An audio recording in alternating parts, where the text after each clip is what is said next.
আমাদের শ্রোতা বন্ধুদের জন্য আমাদের জনপ্রিয় কিছু গল্প, পিশাচ রহস্য, সোনার মুখোশ, দুলারি, মরাডাঙ্গায় এক রাত্রি, নার্সিংহোম, ধর্মশালায় আতঙ্ক, সতীনাথ ত্রিপাঠীর বাগান বাড়ি, নীল দুর্গা, সংশ্রী পিশাচিনী, ঘুড়ির সুতো, ব্রহ্মসাপের চক্রবুহ এবং জলদস্যু দ্বীপে অভিযান। এই সমস্ত গল্পের লিঙ্ক আমাদের ডেসক্রিপশনে দেওয়া রয়েছে।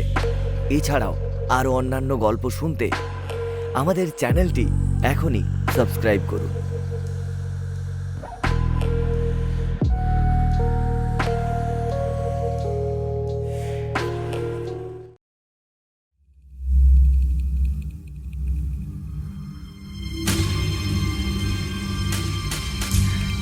জ্যাম হাব স্টুডিও নিবেদিত শনিবারের গপ্প।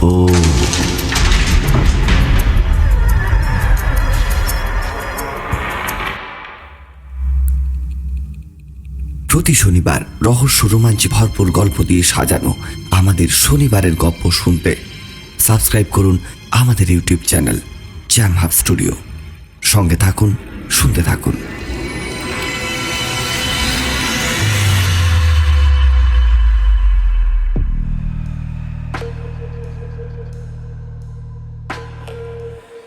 জ্যাম হাব স্টুডিও নিবেদিত শনিবারের গপ্প এই সেগমেন্টে আজ আপনাদের জন্য আশিস চক্রবর্তীর লেখা ঘুল। নির্দেশনা ও সূত্রধর আমি Indra. চরিত্রবিন্যাস Arfan Ali Khan. Sound oh poster ডিজাইনে কৃষ্ণেন্দু পাত্র। অন্যান্য চরিত্রে আরফান, কৃষ্ণেন্দু, সৌম্যব্রত, বুদ্ধদেব, অশ্রু, অর্পিতা, সৌরেনবাবু ও আমি নিজে। শুরু হচ্ছে আজকের গপ্প আশিস চক্রবর্তীর লেখা ঘুল।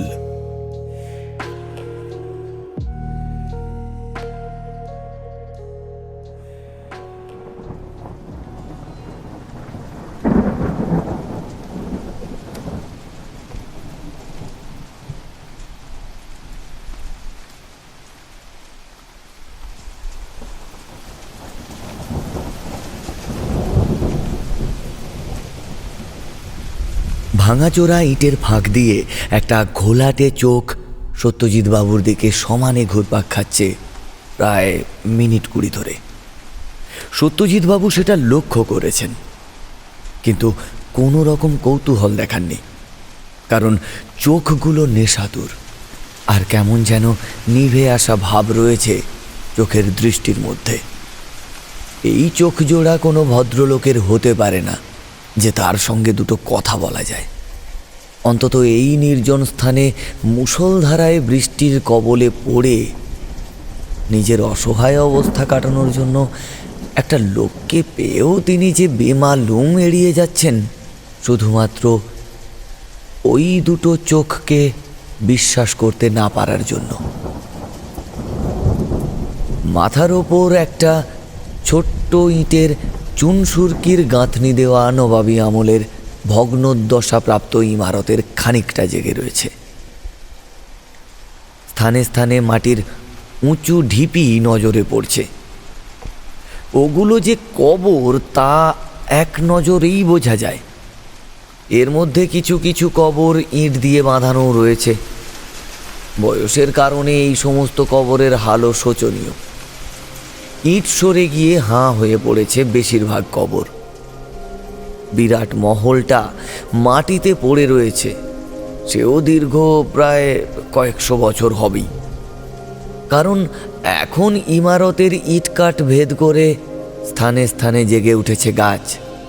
কোথাও কোথাও ভগ্ন স্তূপকে গিলে খেয়েছে ঝোপঝাড়। চারপাশটায় যা নজরে পড়ছে তা এক প্রকার কঙ্কাল। এককালে এখানে হয়তো বসতো মেহফিল। সন্ধ্যা নামলে রঙিন পানীয় ভর্তি কাঁচের গ্লাসের টুংটাং শব্দ, অম্বুরি তামাকের ধোঁয়া আর আতরের ঘ্রাণে ভুরভুর করত বাতাস। পাটনা কি লখনৌ থেকে খাস বাইজি আনিয়ে নাচা গানা চলত। মূল প্রাসাদ থেকে দূরে নবাব বাদশাদের এই ধরনের অনেক বাগানবাড়ি লুকিয়ে চুরিয়ে গড়ে উঠেছিল, কিন্তু এখন সবই সময়ের গ্রাসে ধ্বংসস্তূপ। সেই স্তূপীকৃত ইটের ফাটল থেকেই দু চোখ উকি দিয়ে যাচ্ছে। সত্যজিৎ বাবুর শরীরটা যেমন শিরশির করছে, তেমনি অনেকক্ষণ কথা না বলার জন্য জিভটা কেমন জমাট বেঁধে আসছে। গল্পখোর মানুষ হিসেবে ওর একটা বদনাম আছে, কিন্তু এখন মাথায় আকাশ ভাঙা জল। ছুটে কোথাও পালানোর রাস্তা নেই। হঠাৎই ইটের ভেতর থেকে লোকটা বেরিয়ে এলো। তারপর সত্যজিৎ বাবুকে ইশারা করে ডাকলো। সত্যজিৎ বাবু তো লোকটার দিকে তাকিয়ে একেবারে অপ্রস্তুত। আরে, এ তো রীতিমতো ভদ্রলোক। লম্বা চওড়া মজবুত শরীর, মাথার চুল কাঁধ অবধি, পরনে সিল্কের পাঞ্জাবি, বুকের কাছটায় সোনালি সুতোর কাজ, মাথায় জরি দেওয়া ফেজ টুপি, চোখে সুরমা, উজ্জ্বল ধবধবে চেহারা, মুখে সুরভি দেওয়া পান চিবিয়ে চিবিয়ে ঠোঁটটা লাল করে ফেলেছে লোকটা, গলায় হাফ ডজন তাবিজ কবজ। সত্যজিৎ বাবুর বুকে যেন প্রাণ এলো। কথা বলবার জন্য একটু উসখুস করতেই লোকটা পান চেবানোর মতো করে মুখটা কয়েকবার নাড়িয়ে তারপর বলল, अरे जनाब डरिए मत, इधर हमारे संगे आसन। ये बारिश चढ़बे ना, इस वक्त पुराना इमारतेर तलाय खड़ा থাকবেন ना जनाब, बहुत विपद होते पारे, इमारत गिर सकता है। आसेन आसेन, আমার সঙ্গে আসেন, আমার সঙ্গে। লোকটা কথা শেষ করে সামনের দিকে এগিয়ে গেল। সত্যজিৎ বাবু প্রথমে খানিকটা ইতস্তত বোধ করে লোকটার বলা সমস্ত কথাগুলো একবার ভেবে নিয়ে মাথার ওপর ভাঙা ঘরটার দিকে তাকিয়ে শেষমেশ ওর পিছু নিল।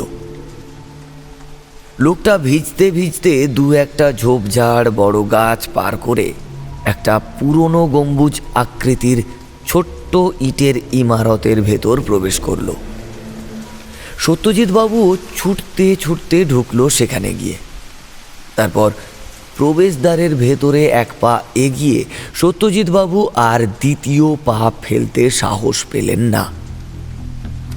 তিনি একেবারে থ বনে গেছেন।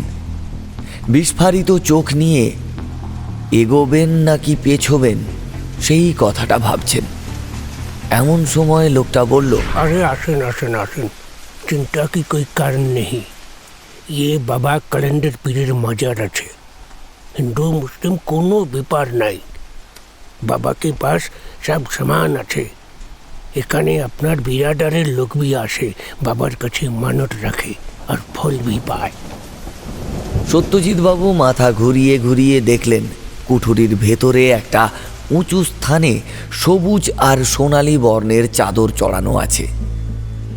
ওটাই কলন্দর পীরের কবর। তাতে কিছু খুচরো পয়সা আর ফুল ছিটানো। পাশে গোছা গোছা ধূপকাঠি পুড়ছে, মোমবাতি জ্বলছে গুটি কতেক। মাটির ছোট ছোট ঘোড়া দিয়ে সমস্ত ঘরটা সাজানো। ছোট্ট কুলুঙ্গির ভেতর রাখা রয়েছে একটা দেশলাই। এরপর লোকটা কবরের ঠিক পাশে বসে পড়ল। সত্যজিৎ বাবু বসলেন খানিকটা তফাতে। লোকটা কবরের মাথা ছুঁয়ে সত্যজিৎ বাবুর দিকে তাকালো। সত্যজিৎ বাবু বললেন,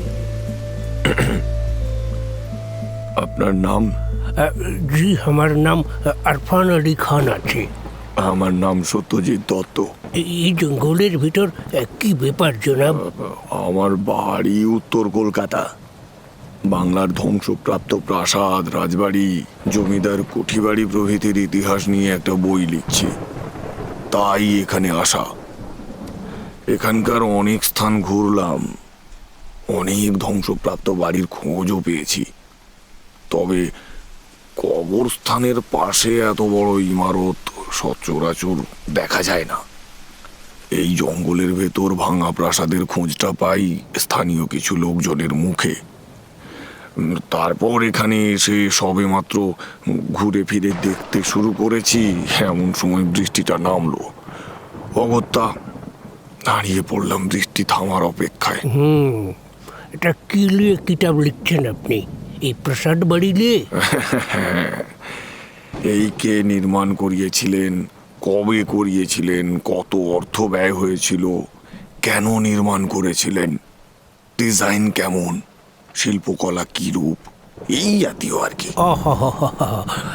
তা প্রাসাদের অন্দরমহলের ইনসানদের সম্বন্ধে কিছু লিখবেন না কিতাবে?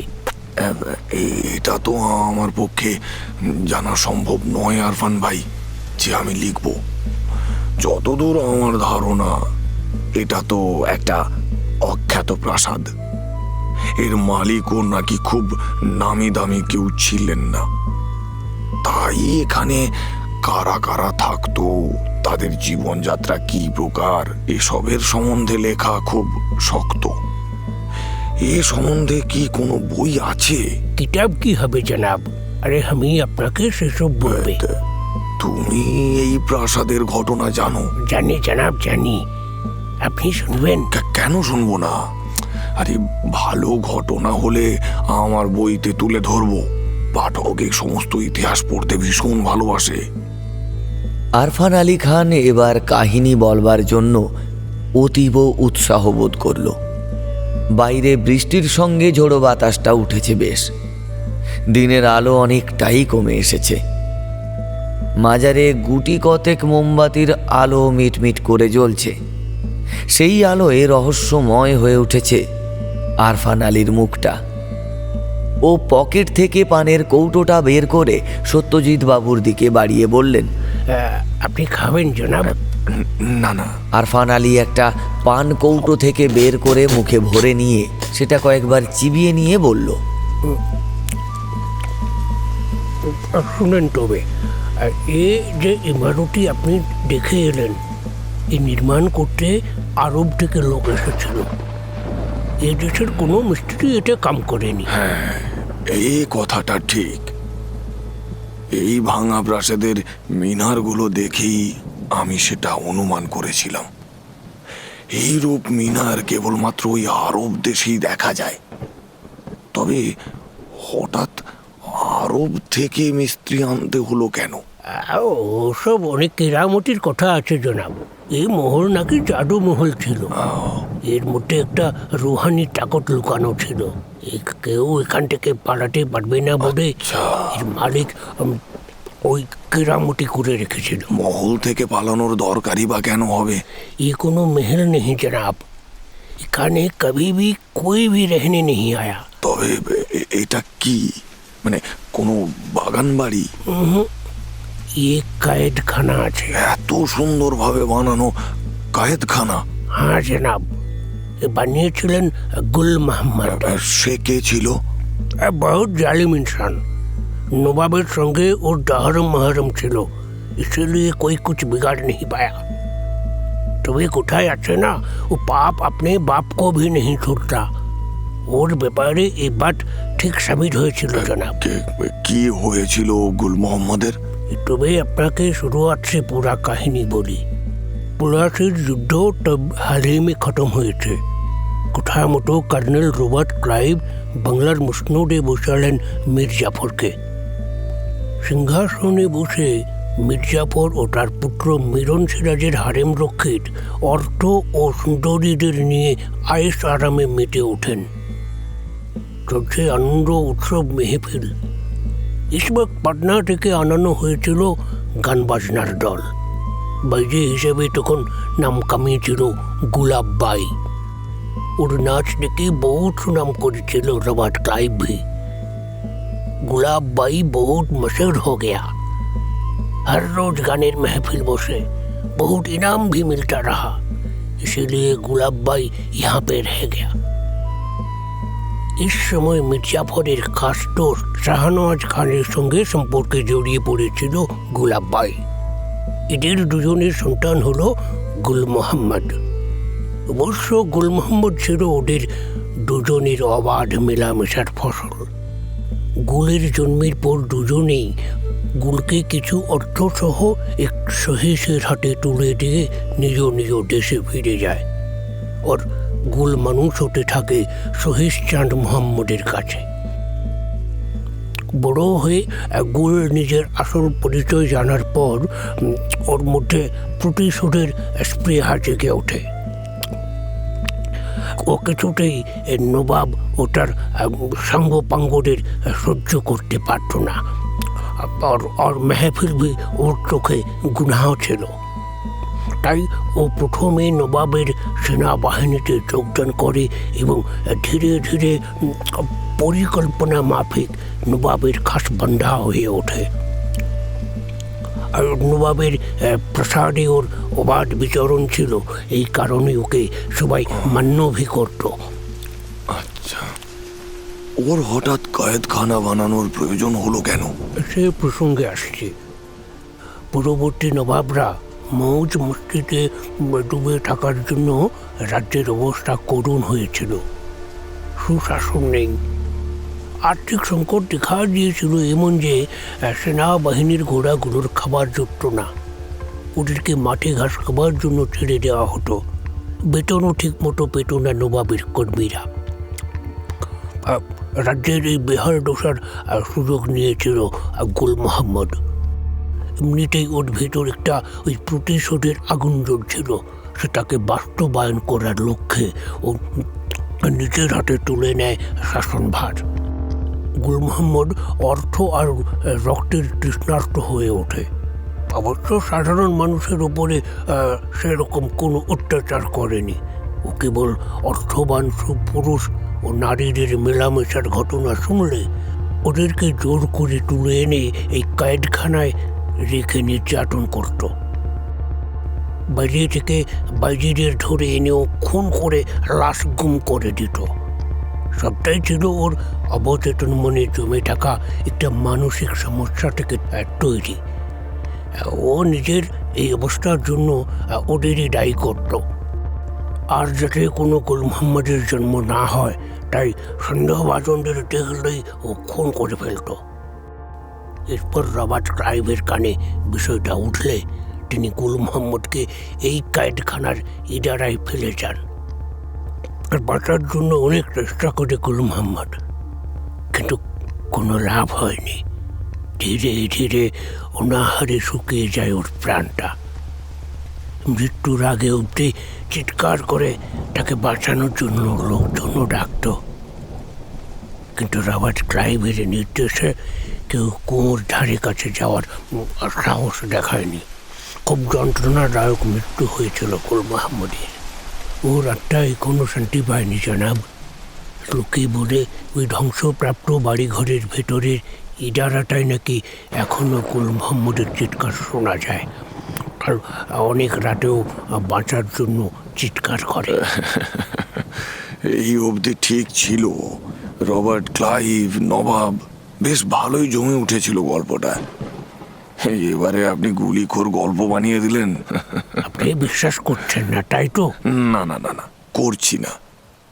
আমি একজন ইতিহাস প্রেমী মানুষ। বহুত ঐতিহাসিক স্থান ঘুরেছি, খুন ষড়যন্ত্রের কাহিনী শুনেছি, তবে ভূত দেখিনি আর শুনিওনি। আরে চলেন, আমার সঙ্গে চলেন। এক্ষুনি শোনাচ্ছে গুল মোহাম্মদের আর্তনাদ। চলুন চলুন, দেখি কোথায় আপনার গুল মোহাম্মদ। চলুন। আলী ভাই বেরিয়ে গেল মাজার থেকে। তারপর হাতের ইশারা করে আলো আধারি ভরা আবছা জঙ্গল ভেদ করে এগিয়ে চলল ভগ্ন ইমারতটার দিকে। বৃষ্টিটা এখন নেই। সত্যজিৎবাবু ওকে অনুসরণ করে চলেছেন। লোকটা যেন অন্ধকারেও বেশ স্পষ্ট দেখতে পাচ্ছে। ইটের স্তূপ, জঙ্গল, কাটা ঝোপঝাড়কে নির্দ্বিধায় টপকে এগিয়ে যাচ্ছে। আকাশে ম্লান চাঁদ। মাথার ওপর বাড়ি ফেরার তাড়ায় পাখিরা শোন শোন করে উড়ে যাচ্ছে। সদ্য বিকেল শেষ করে সন্ধ্যা তারারা উজ্জ্বল হয়ে উঠেছে আকাশে। উবের মেঘ সিঁদুরে লাল, থমথমে জঙ্গল কুহেলিকাময়।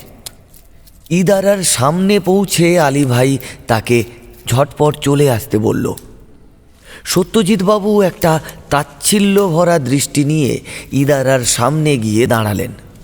শুকনো ইদারা, ভেতরটা অন্ধকার, সেদিকে তাকিয়ে সত্যজিৎ বাবু বললেন, কোথায় আপনার গুল মোহাম্মদ? হ্যাঁ, আরে ইডার আর দেয়ালে কানটা তো পাঠুন। ধুর, কিছুই তো নেই। চলুন ফেরা যাক। আপনি কি শুনেছেন? কোনো শেয়াল কুকুরের বাচ্চা হয়তো ভেতরে পড়ে গিয়েছিল বোধহয়। ওই তো শোনা যাচ্ছে। আরে আমি দিব্যি শুনতে পাচ্ছি। ওই তো গুল মোহাম্মদ বলছে, আমাকে বাঁচাও, আমাকে বাঁচাও, আমাকে বাঁচাও। কই আমি তো কিছুই শুনতে পাচ্ছি না। আরে এদিকে আসেন, আমার পাশে আসেন। হ্যাঁ, এবার কানটাকে খাড়া রেখে আর চোখটাকে একটু বন্ধ করে শুনুন। কিছু শুনতে পেলেন? না তো। দাঁড়ান। আচমকা দুহাত দিয়ে আলী ভাই সত্যজিৎ বাবুকে দিল একটা জোর ধাক্কা, আর অমনি টাল সামলাতে না পেরে সত্যজিৎ বাবু চিৎকার করে পড়ে গেলেন ইদারার মধ্যে। জ্ঞান শূন্য হবার আগে পর্যন্ত তিনি শুনতে পেলেন খুব বিশ্রীভাবে হেসে চলেছে আলী ভাই।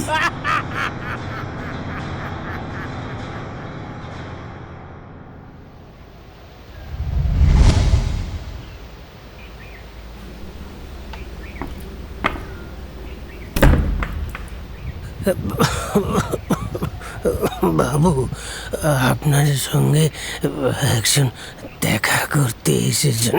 দরজার সামনে দাঁড়িয়ে কথাটা বলল একজন বছর 50 বয়সের লোক, নাম মাধব। সত্যজিৎ বাবু টেবিলের ওপর রাখা ঘড়িটার দিকে তাকিয়ে বললেন, এই অবেলায় আবার কে এলো? পুলিশ বাবু, পুলিশ এসেছে। পুলিশ? আচ্ছা, পাঠিয়ে দাও। মাধব ঘরের দরজা ভেজিয়ে দিয়ে বাইরে বেরিয়ে গেল। মিনিট 2 পর একজন সাব ইন্সপেক্টর দরজা ঠেলে ভেতরে ঢুকে বললেন, নমস্কার, আপনার সঙ্গে কিছু কথা ছিল। আপনার নামটা? আমার নাম সত্যজিৎ দত্ত। আরে আপনি দাঁড়িয়ে কেন? বসুন। সামনের সোফার দিকে হাতের ইশারা দেখিয়ে বললেন বৃদ্ধ সত্যজিৎ বাবু। ভদ্রলোকের মাথায় একটিও চুল অবশিষ্ট নেই। মাথার চামড়াটাও কেমন যেন জড়ো হয়ে এসেছে। কপালের চামড়ায় 1000 খানেক রেখা হবে। ভ্রু নেই।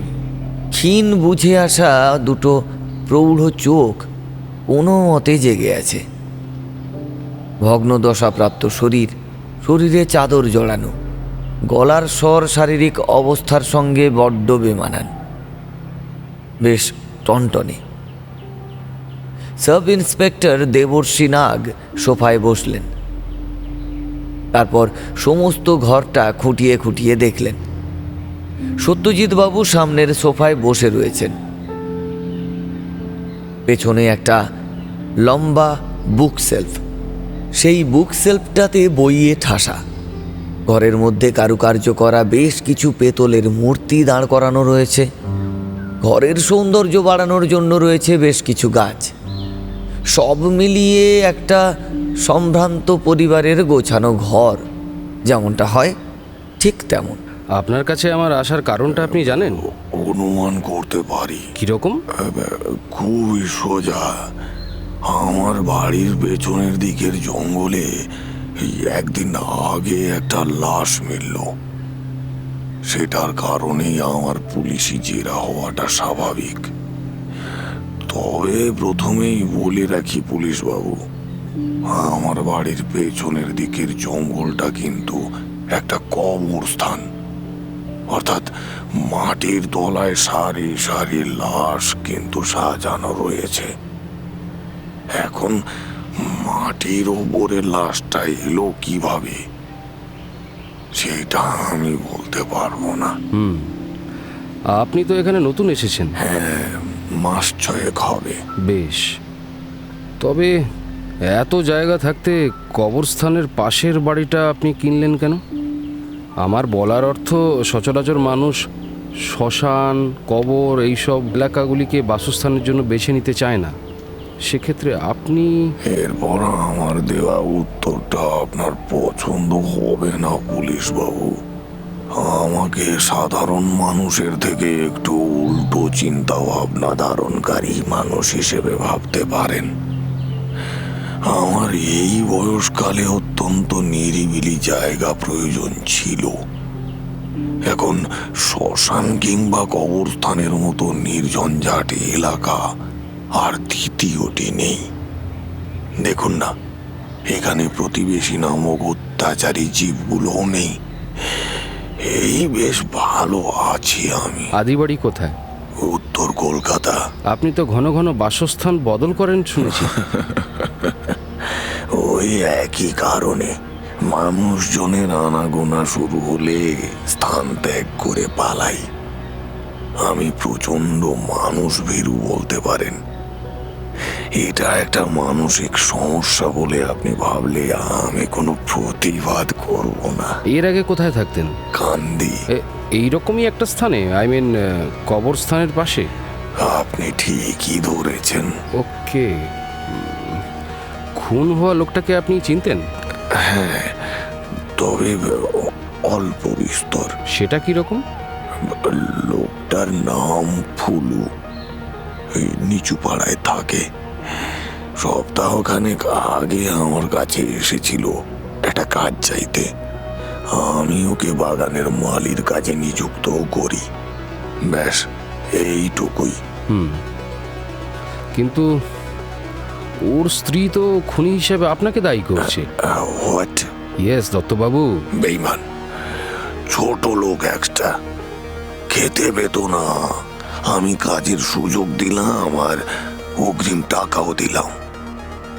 আর বলছে কিনা আমি খুন করেছি।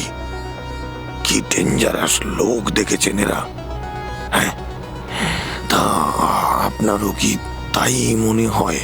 আসল খুনি ধরা না পড়া পর্যন্ত আমাদের সন্দেহের চোখ সবার উপরেই থাকে। আরও একটা কথা, আপনার বাড়ির পেছনের জঙ্গলে শেয়ালের উৎপাত আছে? কেন বলুন তো? ফুলুর মৃতদেহটা বুনো জন্তু জানোয়ারে খেয়ে ফেলেছে 80%। এসব এলাকায় শেয়াল থাকাটা স্বাভাবিক, তাই প্রশ্নটা করলাম। জঙ্গলে তো শেয়াল থাকবেই স্যার। তবে আপনি চিনলেন কিভাবে যে ওটা ফুলুর দেহ? ওর স্ত্রী মৃতদেহের কোমরের কাছে একটা তাবিজ দেখে চিনেছে। এছাড়া পাশে পড়ে থাকা পোশাক আশাক যে ফুলুর, সেটা ওর স্ত্রী স্বীকার করেছে। এছাড়া ফুলুকে পাওয়া যাচ্ছে না গত 2 দিন ধরে। তবে স্যার, খুনি হিসেবে আমাকে সন্দেহ করাটা আপনার একটু ভুল হচ্ছে না? তাহলে আপনি ভুলটা শুধরে দিন। লাশ আপনার বাড়ির কাছাকাছি পাওয়া গেছে, তাহলে আপনি লাশটা ফেলে যাওয়ার সময় কাউকে দেখেননি? এই বৃদ্ধ চোখ আর কত কি দেখবে স্যার? হ্যাঁ, আপনার চাকর, সে কিছু টের পায়নি? আরে ও তো বেশিরভাগ সময় নেশা ভাঙ করে পড়ে থাকে। ও আর কি দেখবে? তবে তো আপনার দিকে নজর রাখতে হচ্ছে। সে আপনার ডিউটি আপনি করুন, আমি তো আর বাধা দিতে পারবো না। তবে আমার খুনের মোটিভটা কি সেটা একবার ভেবে দেখলেন না? সেটা তো আপনি স্বীকার করলেই ঝামেলা মিটে যায়। অর্থাৎ আপনার দৃঢ় বিশ্বাস খুনটা আমি করেছি। অবিশ্বাসের কারণ? সত্যজিৎ বাবু উঠে দাঁড়ালেন। তাঁর হাতে একটা লাঠি। তাতে ভর দিয়ে খুঁড়িয়ে খুঁড়িয়ে 2 পা চললেন তিনি। তারপর ধপ করে সোফায় গিয়ে বসে পড়লেন। সাব ইন্সপেক্টরের দিকে চেয়ে বললেন, আমি অক্ষম মানুষ। এর পরেও আপনি বলবেন ওই জোয়ান মরদকে আমি খুন করার সামর্থ্য রাখি? খুন করতে সবসময় শক্তি নয়, বুদ্ধির প্রয়োজন হয়। আর আপনি যথেষ্ট বুদ্ধিমান মিস্টার দত্ত। এছাড়া আপনার আদেশ পালন করবার জন্য একজন চাকর তো আপনার রয়েছে। সে নেশাখোর মানুষ। নেশার লোভ দেখিয়ে ওর কাছ থেকে অনেক কাজ করিয়ে নেওয়া যায়। ওকে একবার ডাকা যায় কি? ডেকে দিচ্ছি। মাধব, এই মাধব। সত্যজিৎ বাবু বেশ কয়েকবার চিৎকার করে ডাক দিলেন।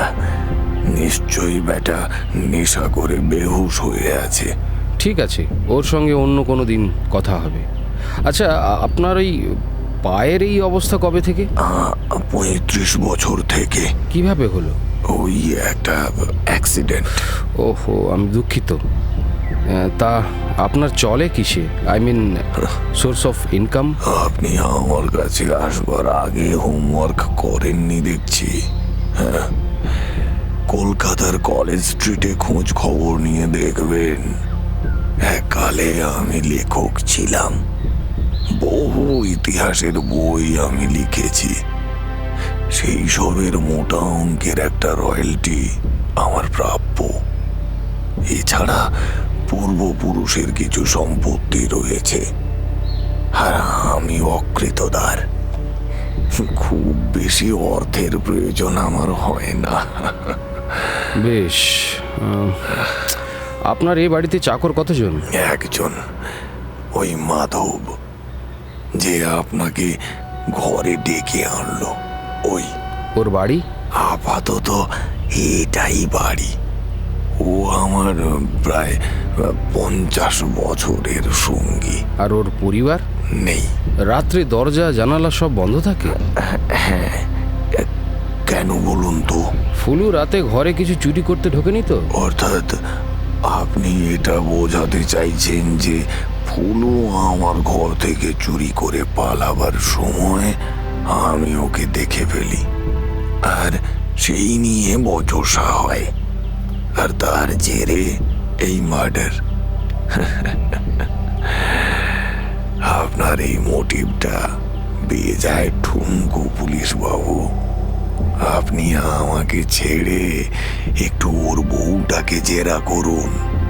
দেখুন, হয়তো ওদের পারিবারিক অশান্তির জেরে ওকে খুন হতে হয়েছে।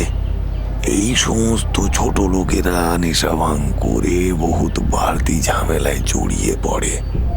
তাছাড়া অভাব জীবনে একটা বড় অভিশাপ।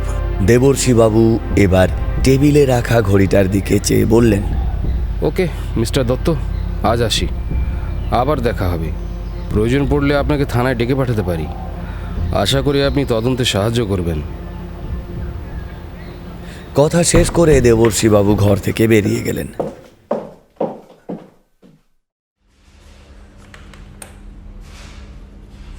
পঞ্চায়েত প্রধান নফর শেখ থানায় প্রায় 30 লোক সমেত উপস্থিত হলো।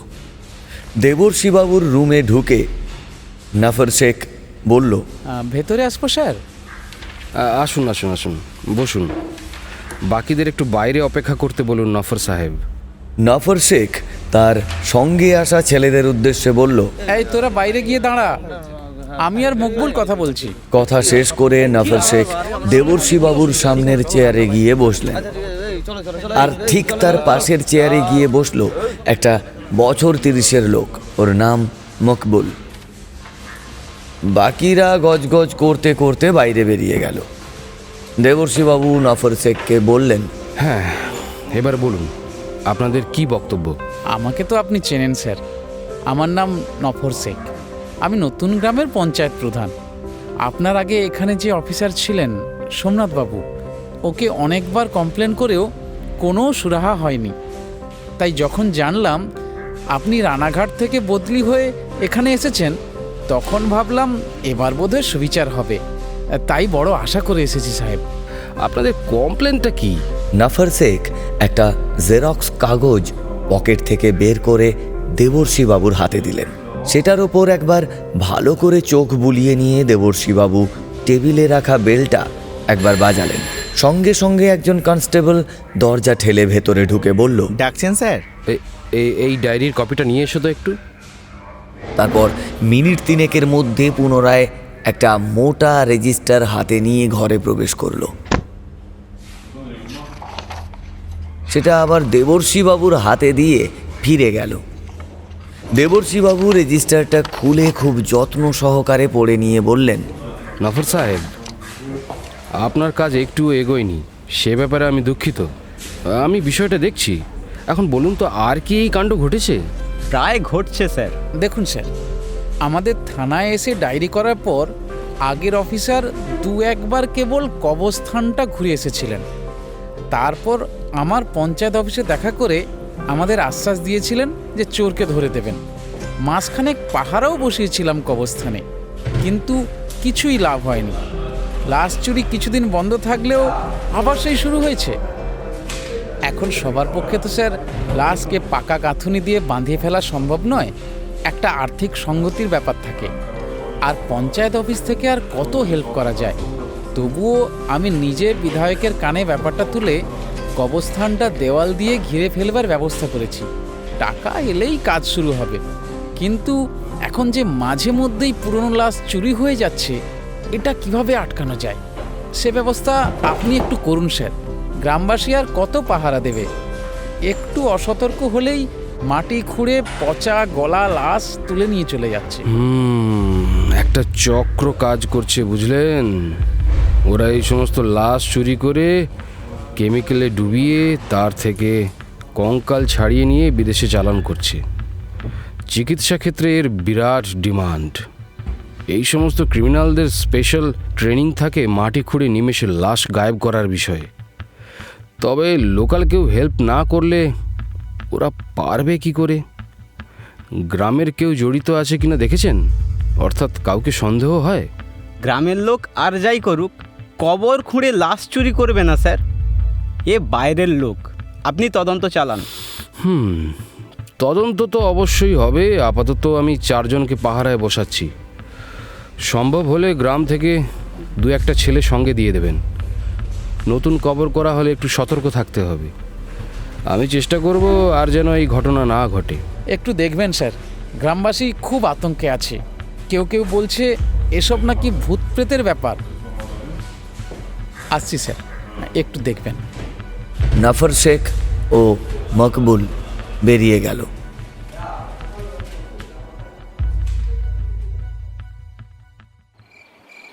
ঘড়িতে তখন রাত প্রায় 10:30।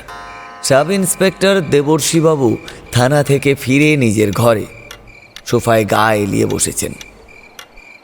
সারাদিনের ক্লান্তি ওকে চেপে ধরেছে পরজীবীর মতো। এমন সময় বাইরে একটা আচমকা প্রচণ্ড ঝড় উঠল। জানালা দরজাগুলো কেমন যেন আছড়ে আছড়ে পড়তে লাগলো। হাওয়ায় ঘরের জিনিসপত্র সব ওলট পালট করছে। দেবর্ষীবাবু উঠে গিয়ে দরজা জানালা সব বন্ধ করে পুনরায় সোফায় এসে বসলেন। বৃষ্টি নেই, একটা বেয়াড়া শুকনো ঝড়। বাড়িতে তিনি একাই থাকেন, কাজের লোক পর্যন্ত নেই। ডিউটি থেকে ফিরে নিজের খাবার নিজেই তৈরি করেন।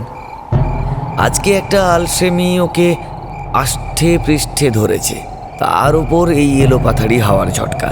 মনটা কেমন যেন হয়ে উঠল ওর।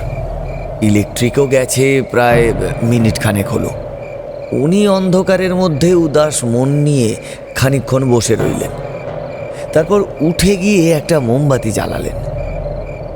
মোমবাতির কম্পমান আলোয় ঘরটা কেঁপে কেঁপে উঠছে। এখন বাইরে ঝড়ের তাণ্ডব চলছে।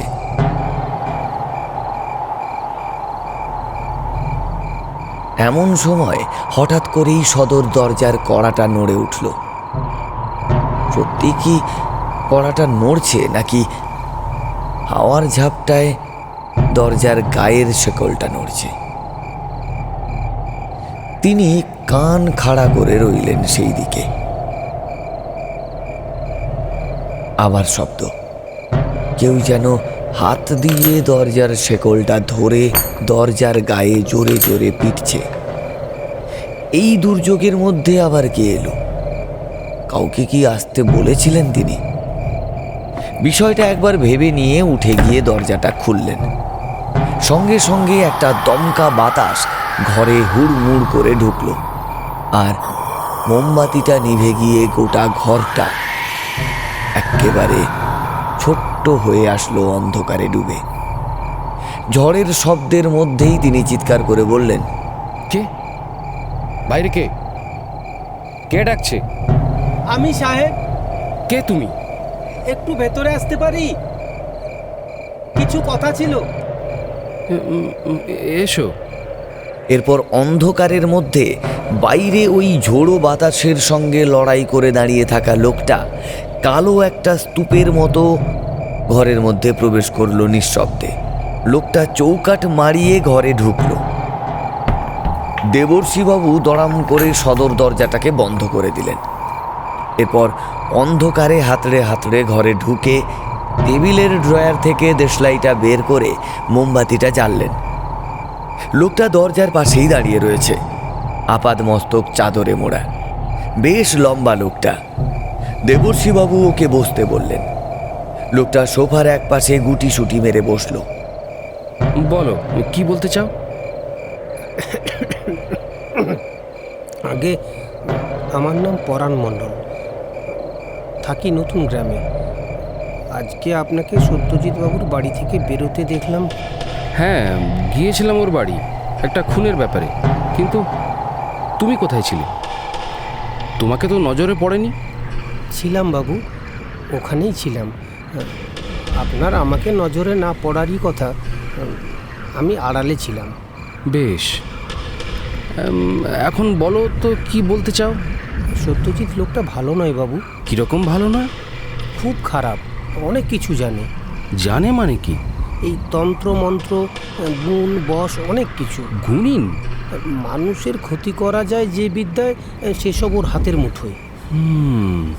বুঝলাম। তা তুমি ঝড় পেরিয়ে এসব কথা আমাকে বলতে এসেছো? না, তা ঠিক না। তবে ফুলুকে ওই খুন করেছে সাহেব। হ্যাঁ, তুমি জানলে কিভাবে? তুমি খুন হতে দেখেছো? না, দেখিনি, তবে ও ছাড়া আর কেউ ওইভাবে খুন করতে পারে না। কিভাবে? নিষ্ঠুরভাবে। লাশটাকে তো আপনি দেখেছেন, আপনিই বলুন। ফুলুর শরীর বলে কিছু অবশিষ্ট ছিল, সবটাই তো খুবলে খুবলে নষ্ট করে ফেলেছে। আরে আরে সে তো বুনো জানোয়ারদের কাজ। হাসালেন সাহেব, ওখানে সত্যজিৎ ছাড়া আর কোনো বুনো জানোয়ার আছে? তুমি কি বলতে চাইছো? পরিষ্কার করে বলো তো। তুমি সত্যজিতের সম্বন্ধে এত সব জানলে কিভাবে? আমি জানবো না? আমি তো এক সময় ওর বাসায় কাজে লেগেছিলাম, ওর ঘর বাড়ির খেয়াল আমিই রাখতাম। তাহলে এখন যে আছে সে কবে থেকে আছে?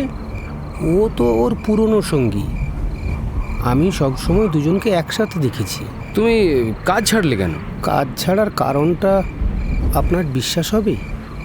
না না, অবিশ্বাস করার কারণ আছে কিছু? সেটা আপনি বুঝবেন স্যার, তবে আমি যা বলবো সত্যি কথাই বলবো। তোমার সত্যি কথাটা কি শুনি। সত্যজিৎ একটা পিশাচ, ও মানুষ না সাহেব, একটা রাক্ষস। কি? হ্যাঁ সাহেব, আমি সত্যি বলছি, আমি নিজে চোখে ওকে মানুষ খেতে দেখেছি। হোয়াট? কি যাতা বলছো? সত্যি বলছি সাহেব, ও প্রতি রাতে কাঁচা মানুষ খায়। আরে ইও কি সম্ভব? সম্ভব সাহেব, সম্ভব। মানুষের ওপর শয়তান ভর করলে মানুষ রাক্ষস হয়ে ওঠে, আমি নিজের চোখে দেখেছি। ওর পুরনো সঙ্গী ওই চাকর ওকে খাবার জোগাড়ে মদত দেয়, ভুলিয়ে ভালিয়ে কাজের সুযোগ কিংবা অন্য কিছুর লোভ দেখিয়ে প্রাসাদে টেনে আনে, আর তারপর রাত নামলেই নৃশংস হত্যা আর খাদ্য গ্রহণে ঝাঁপিয়ে পড়ে সত্যজিৎ। আমি কিছুতেই বিশ্বাস করি না। সোফা ছেড়ে উঠে দাঁড়িয়ে নিজের গা থেকে চাদরটা সরিয়ে পেটের কাছটা দেখালো। দেবর্ষিবাবু সেদিকে চোখ ফেলে আঁতকে উঠলেন। পরাণের পেটে একটা বিরাট ক্ষত, সেখানে পচন ধরেছে। পরাণ পুনরায় ক্ষতস্থান ঢেকে নিয়ে বলল, এটা কি করে সৃষ্টি হয়েছে আপনি জানেন স্যার? কিভাবে? সত্যজিৎ বাবু এক রাতে উন্মাদের মতো আমার উপর ঝাঁপিয়ে পড়েছিলেন। তারপর? এর পরের ঘটনা কিভাবে ভুলি? তখন সত্যজিৎ থাকতো কান্দিতে।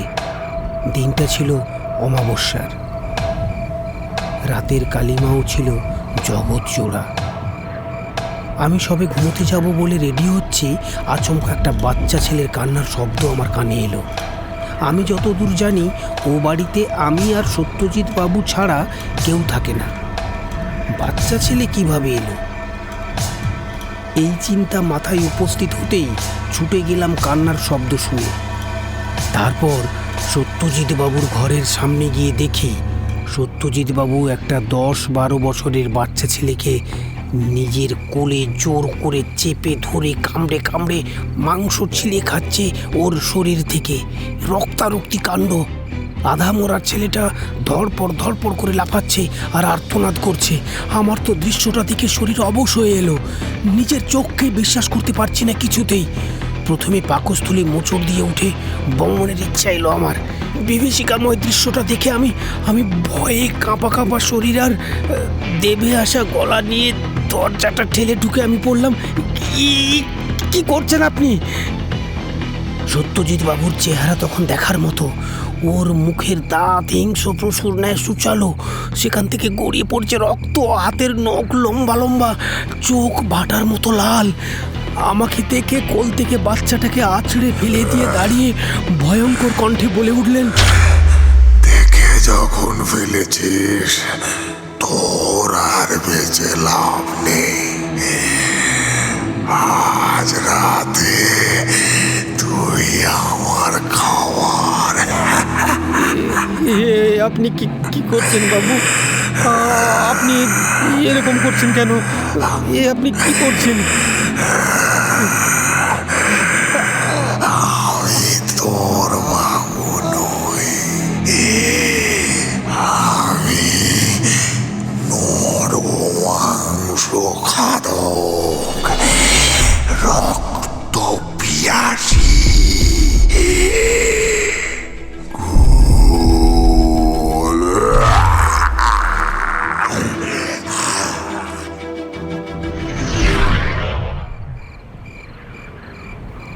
এরপর কথা শেষ করে আমার উপর ঝাঁপিয়ে পড়ে আমার পেটের কাছটা কামড়ে ধরলো। এই কবে থেকে এরকম আচরণ করছেন উনি? আমি জানি না সাহেব। আচ্ছা, এরপর কি হলো? মানে তুমি নিজেকে মুক্ত করলে কিভাবে? পারিনি, আমি নিজেকে বাঁচাতে পারিনি। কি? হ্যাঁ সাহেব, ওই পিশাচ আমাকে জ্যান্ত কামড়ে কামড়ে খেয়ে ফেললো। আমার রক্ত দিয়েও তৃষ্ণা মেটালো। আমার শরীরের অবশিষ্ট কিছু রাখলো না, হাড় চিবিয়ে শেষ করলো আমাকে। রাক্ষসে খিদে ওর। আরে কি বলছো কি? তুমি মৃত? তুমি আমার সামনে কিভাবে এলে? আমি আসিনি তো সাহেব। কোথায় আমি? কথাটা বলে সোফা থেকে হাওয়ায় মিলিয়ে গেল পরাণের দেহ। দেবর্ষিবাবুর মাথাটা একেবারে বোঁ করে ঘুরে গেল। তিনি ভয়ে সোফা ছেড়ে উঠে দেওয়ালের কোনায় ছুটে পালিয়ে গিয়ে একেবারে গুটি-সুটি মেরে বসে পড়লেন। তার সর্বাঙ্গ এখন থরথর করে কাঁপছে। মুখের কথা যেন ফুরিয়ে গেছে, ঠোঁট যেন জোড়া লেগে গেছে তার।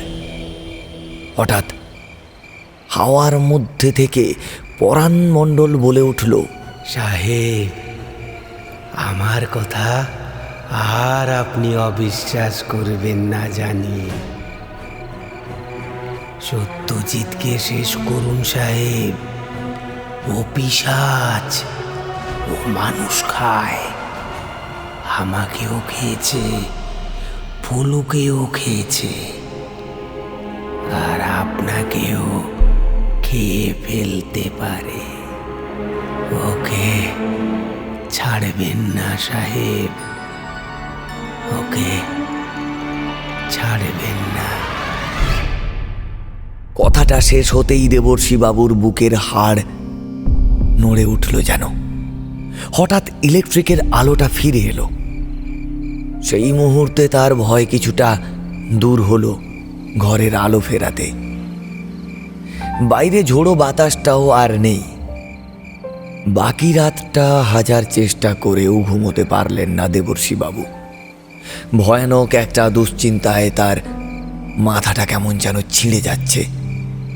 একটা বিশ্বাস আর অবিশ্বাসের দোলাচলে কুরে কুরে খাচ্ছে তার মাথার ভেতরটা।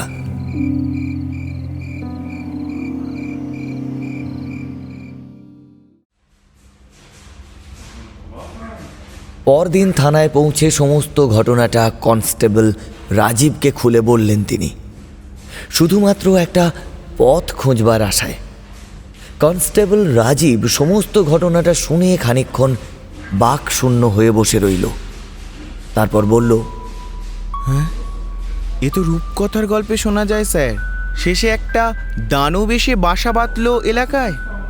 এভাবে চলতে থাকলে মানুষ শূন্য করে ফেলবে এই অঞ্চল। আইনের কিচ্ছু করতে পারবে না স্যার। তাহলে এখন উপায়? আমাকে কয়েকটা দিন ভাবতে দিন, কিছু একটা রাস্তা বের করবই। বিকেলবেলা ফুলুর স্ত্রী মতিয়া থানায় ছুটতে ছুটতে এসে বলল, বাবু বাবু বাবু আমাকে বাঁচান বাবু, আমার সব বনাশ হয়ে গেল বাবু, আমার সব বনাশ হয়ে গেল। আরে কি হয়েছে কি? আমার ছোট ছেলেটাকে খুঁজে পাচ্ছি না বাবু, কোথাও খুঁজে পাচ্ছি না। আরে কি, কখন থেকে? আজ ভোরবেলা থেকেই আশেপাশের বাড়ি জঙ্গল সব জায়গায় খুঁজেছি, কিন্তু কোথাও পাচ্ছি না বাবু। আমার মরদটাও তো গেছে সেই কবে, এখন ছেলেটাও গেলে আমি কাকে নিয়ে থাকবো বাবু? আরে কার সঙ্গে খেলতে টেলতে যায়নি তো? ওইটুকু ছেলে কার সঙ্গে যাবে বাবু? রাতে তো আমার পাশেই শুয়েছিল, ভোরবেলা থেকে দেখি নাই। তোমার ঘরের দরজা খোলা ছিল? আমার আর ঘর কি বাবু, মাটির ঘরে টিনের দরজা, ও তো হাত বাড়িয়ে বাইরে থেকে খোলা যায় গো। দেবর্ষী বাবুর হঠাৎ করেই গতকাল রাতে পরাণের ঘটনাটা মনে পড়ল, আর সঙ্গে সঙ্গে ওর মেরুদণ্ডটা একটা অজানা ভয়ে কেঁপে উঠল। উনি উঠে দাঁড়ালেন, তারপর বললেন, তুমি এখন এসো মতিয়া, আমি দেখছি। তোমার ছেলের বয়স কত? আগে আগে 7 বছর। তুমি এখন বাড়ি যাও, আমি খোঁজ পেলে তোমাকে জানাবো। মতিয়া কাঁদতে কাঁদতে থানা ছেড়ে বেরিয়ে গেল। দেবর্ষী বাবু পুলিশের জিপটা নিয়ে সত্যজিৎ বাবুর বাড়ির দিকে এগোলেন। বিকেলের আলো তখন ফুরিয়ে এসেছে, আকাশ রক্তিম। দেবর্ষী বাবু জিপটা কিছুটা দূরে গাছের আড়ালে লুকিয়ে রেখে ধীরে ধীরে পা বাড়ালেন সত্যজিৎ বাবুর বিরাট বাড়িটার দিকে। বাড়ির প্রবেশদ্বার খোলা। তিনি কোমর থেকে রিভলভারটা বের করে ডান হাতে চেপে ধরে ঘরে প্রবেশ করলেন। তারপর এ ঘর সে ঘর, চিলেকোঠা এবং ওপর তলার সমস্ত ঘর তন্ন তন্ন করে খুঁজেও কারও দেখা পেলেন না। এরপর সিঁড়ি বেয়ে গেলেন ছাদে। সিঁড়ির ওপর রক্তের দাগ দেখে দেবর্ষী বাবুর মুখটা রাগে ফুলে উঠল। আকাশে নক্ষত্রপুঞ্জের মালা বসেছে, ছাদ জনশূন্য। বাড়ির পেছনে একটা বিরাট জঙ্গল, সেখান থেকে ভেসে আসছে ক্ষুধার্ত শেয়ালের সমস্বর। সেটা লক্ষ্য করে তিনি ছাদের কিনারায় এসে নিচে জঙ্গলের দিকে তাকালেন, আর সঙ্গে সঙ্গে তার ভ্রুটা উঁচকে গেল। জঙ্গলে দুজন ঘোরাফেরা করছে, আর কানে ভেসে আসছে কিছু একটা টেনে হিচড়ে নিয়ে যাওয়ার শব্দ। তিনি ভ্রুটা কুঁচকে একটু ভেতরের দিকে নজর ফেলার চেষ্টা করলেন। দেখলেন জঙ্গলের ভেতর কিছু একটা টেনে হিচড়ে নিয়ে যাওয়া হচ্ছে, আর তার পিছু পিছু এক ঝাঁক শেয়াল ছুটে চলেছে। দৃশ্যটা দেখে দেবর্ষী বাবুর ভেতরটা হতাশ হয়ে উঠল, বুকটা শূন্য হয়ে গেল এক মুহূর্তে। তিনি চোয়ালে চোয়াল চেপে ক্রুদ্ধ হয়ে গিয়ে ছুট দিলেন সিঁড়ি বেয়ে নিচের দিকে। দ্রুত পায়ে সিঁড়ি দিয়ে নেমে দৌড় দিলেন ঘরের পেছনের সেই জঙ্গলের দিকে। জঙ্গলটা চিরে অন্ধকারের মধ্যে সেই লোকগুলোর সামনে দাঁড়িয়ে সেদিকে রিভলভার তাক করে বললেন, কে আপনি? অন্ধকার থেকে জবাব এলো, আরে আপনি ইন্সপেক্টর বাবু না? আমাকে চিনলেন না? আমি সত্যজিৎ দত্ত। এই সময় জঙ্গলে কি করছেন? এই সামান্য কিছু কাজ। কি কাজ আমি জানতে পারি কি? হ্যাঁ, পারেন পারেন, অবশ্যই পারেন। কথাটা বলে সত্যজিৎ বাবু নিচের দিকে ইশারা করে বললেন, এই দেখুন, কি ঝঞ্ঝাটে পড়া গেল বলুন তো। আমার বাড়ির ভেতর ঢুকে এই শেয়ালের বাচ্চাটা ভারী উৎপাত করছিল, কিছুতেই বেরোচ্ছিল না। শেষমেশ বাচ্চাটাকে মেরে ফেলতে হলো। দেখুন হ্যাঁ সাহেব, এই শিয়ালের বাচ্চাটা খুব বেয়াদব। বাবুর খাবার পর্যন্ত চুরি করে খাচ্ছিল, তাই একে সরিয়ে দিলাম। বাচ্চা কথাটা শুনে দেবর্ষীবাবুর হৃৎপিণ্ডের গতিটা বেড়ে গেল। উনি মাথা নামিয়ে নিচে লক্ষ্য করলেন কিছু একটা শুয়ে আছে বটে, তবে কি সেটা বোঝা যাচ্ছে না। তিনি বললেন, আলো জ্বালান। সত্যজিৎ বাবুর চাকর পকেট থেকে দুটো দেশলাই কাঠি বের করে জ্বালিয়ে ধরল। দেবর্ষীবাবু সেই ক্ষীণ আলোয় দেখলেন নিচে একটা শেয়ালের বাচ্চা মরে পড়ে আছে। এটাকেই মাটিতে পুঁতে ফেলতে এসেছিলাম, নইলে গন্ধ ছুটবে যে। দেখুন না, দেখুন ওর জ্ঞাতি গোষ্ঠী কেমন ঝগড়া করতে এসেছে। দেখুন দেখুন। কথাটা বলে সত্যজিৎ বাবু আশেপাশের শেয়ালগুলোকে দেখালেন, তারপর বললেন, তা আপনি এখানে কি ব্যাপার? মতিয়ার 7 বছরের ছেলেকে পাওয়া যাচ্ছে না, তাই। তাই কি আমার বাড়িতে ওকে খুঁজতে এসেছেন? দেবর্ষীবাবু চুপ করে রইলেন। সত্যজিৎ বাবু পুনরায় বললেন, দেখুন ইন্সপেক্টর সাহেব, এলাকায় কি কখন ঘটবে আর তার জন্য আপনি আমার বাড়ি বারবার ছুটে আসবেন, এটা কিন্তু ঠিক নয়। আমার ব্যক্তিগত জীবন বলে কিছু একটা আছে। পরের বার থেকে সঠিক প্রমাণ নিয়ে আমার সামনে আসবেন, বুঝলেন? দেবর্ষীবাবু কিছু বললেন না। সত্যজিৎ বাবুর চাকর মাটি খুঁড়ে গর্ত করতে লাগলো। দেবর্ষীবাবু আর কথা না বাড়িয়ে ফিরে গেলেন। মতিয়ার ছেলেকে পাওয়া গেল না। মতিয়া পাগলের মতো চেহারা নিয়ে রোজ একবার করে থানায় এসে খোঁজ খবর নিয়ে যায়। পরপর দুটো ধাক্কা সামলে উঠতে পারেনি সে। মাঝে মধ্যেই রাস্তায় পড়ে থাকতে দেখা যায় ওকে। খাওয়া দাওয়া ঘুম ছেড়ে দিন দিন বদ্ধ উন্মাদ হয়ে যাচ্ছে ও। দেবর্ষীবাবু সত্যজিৎ বাবুর বাড়ির আশেপাশের লোকজন লাগিয়ে কোনো ক্লু হাতে পাননি এখনো পর্যন্ত।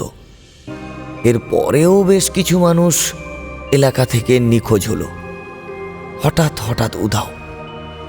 থানায় একের পর এক মিসিং ডায়েরি। দেবর্ষীবাবুকে চিন্তাগ্রস্ত অবস্থায় দেখে কনস্টেবল রাজীব বলল, একটা কথা বলবো স্যার? হ্যাঁ বলো রাজীব। যদি কিছু না মনে করেন তবে একবার ওই নন্দী গুণিনের সাহায্য নিতে পারেন স্যার। নন্দী গুণিন? সে আবার কে? বড় গুণিন স্যার, মানুষের ভূত ভবিষ্যৎ বলে দিতে পারে। অপশক্তিকে জব্দ করতে ওর জুড়ি নেই। আরে ধুর, কি যে বলো রাজীব, ওসব আমার দ্বারা হবে না। আর ওসবে আমি বিশ্বাস করি না। একজন মানুষ যে অন্য একজন জীবন্ত মানুষকে ছিঁড়ে খেতে পারে, এ কথাও তো আপনি আগে বিশ্বাস করতেন না। এখন মানেন? পরাণ মণ্ডলের আত্মার কথা আপনি নিজে আমাকে বলেছিলেন। তবে নন্দী ওঝাকে মানতে আপত্তি কোথায় স্যার? অপয়া শক্তিকে আপনি গুলি বন্দুক আইন দিয়ে জব্দ করতে পারবেন না স্যার। এদের জন্যই নন্দী গুণিনের দরকার। বিশ্বাস করুন, কেউ কিচ্ছু জানবে না।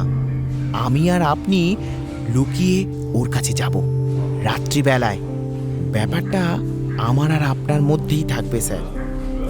সত্যজিৎকে ধরবার জন্য সব রকম চেষ্টাই করছেন যখন, এটাও করতে আপত্তি কি স্যার? দেবর্ষীবাবু ভাবতে বসলেন। রাজীব আবার বলল, আর ভাববেন না স্যার, ওর বিরুদ্ধে আমাদের কোনো সাক্ষী প্রমাণ নেই যখন, এই রাস্তায় আমাদেরকে হাঁটতেই হবে। আজ রাতেই চলুন ওই নন্দীগুণিনের বাড়ি। আমি ঠিক সময় আপনাকে নেবার জন্য আপনার বাড়ি পৌঁছে যাব। আচ্ছা, ওর বাড়িটা কোথায়? শশীধরপুর স্যার। চিন্তা নেই, আমি আপনাকে নিয়ে যাব। ঠিক আছে, তোমার কথাই রইল। ঠিক আছে স্যার, আপনি ডিউটি শেষ করে আপনার বাড়িতে অপেক্ষা করবেন, আমি গাড়ি নিয়ে উপস্থিত হব।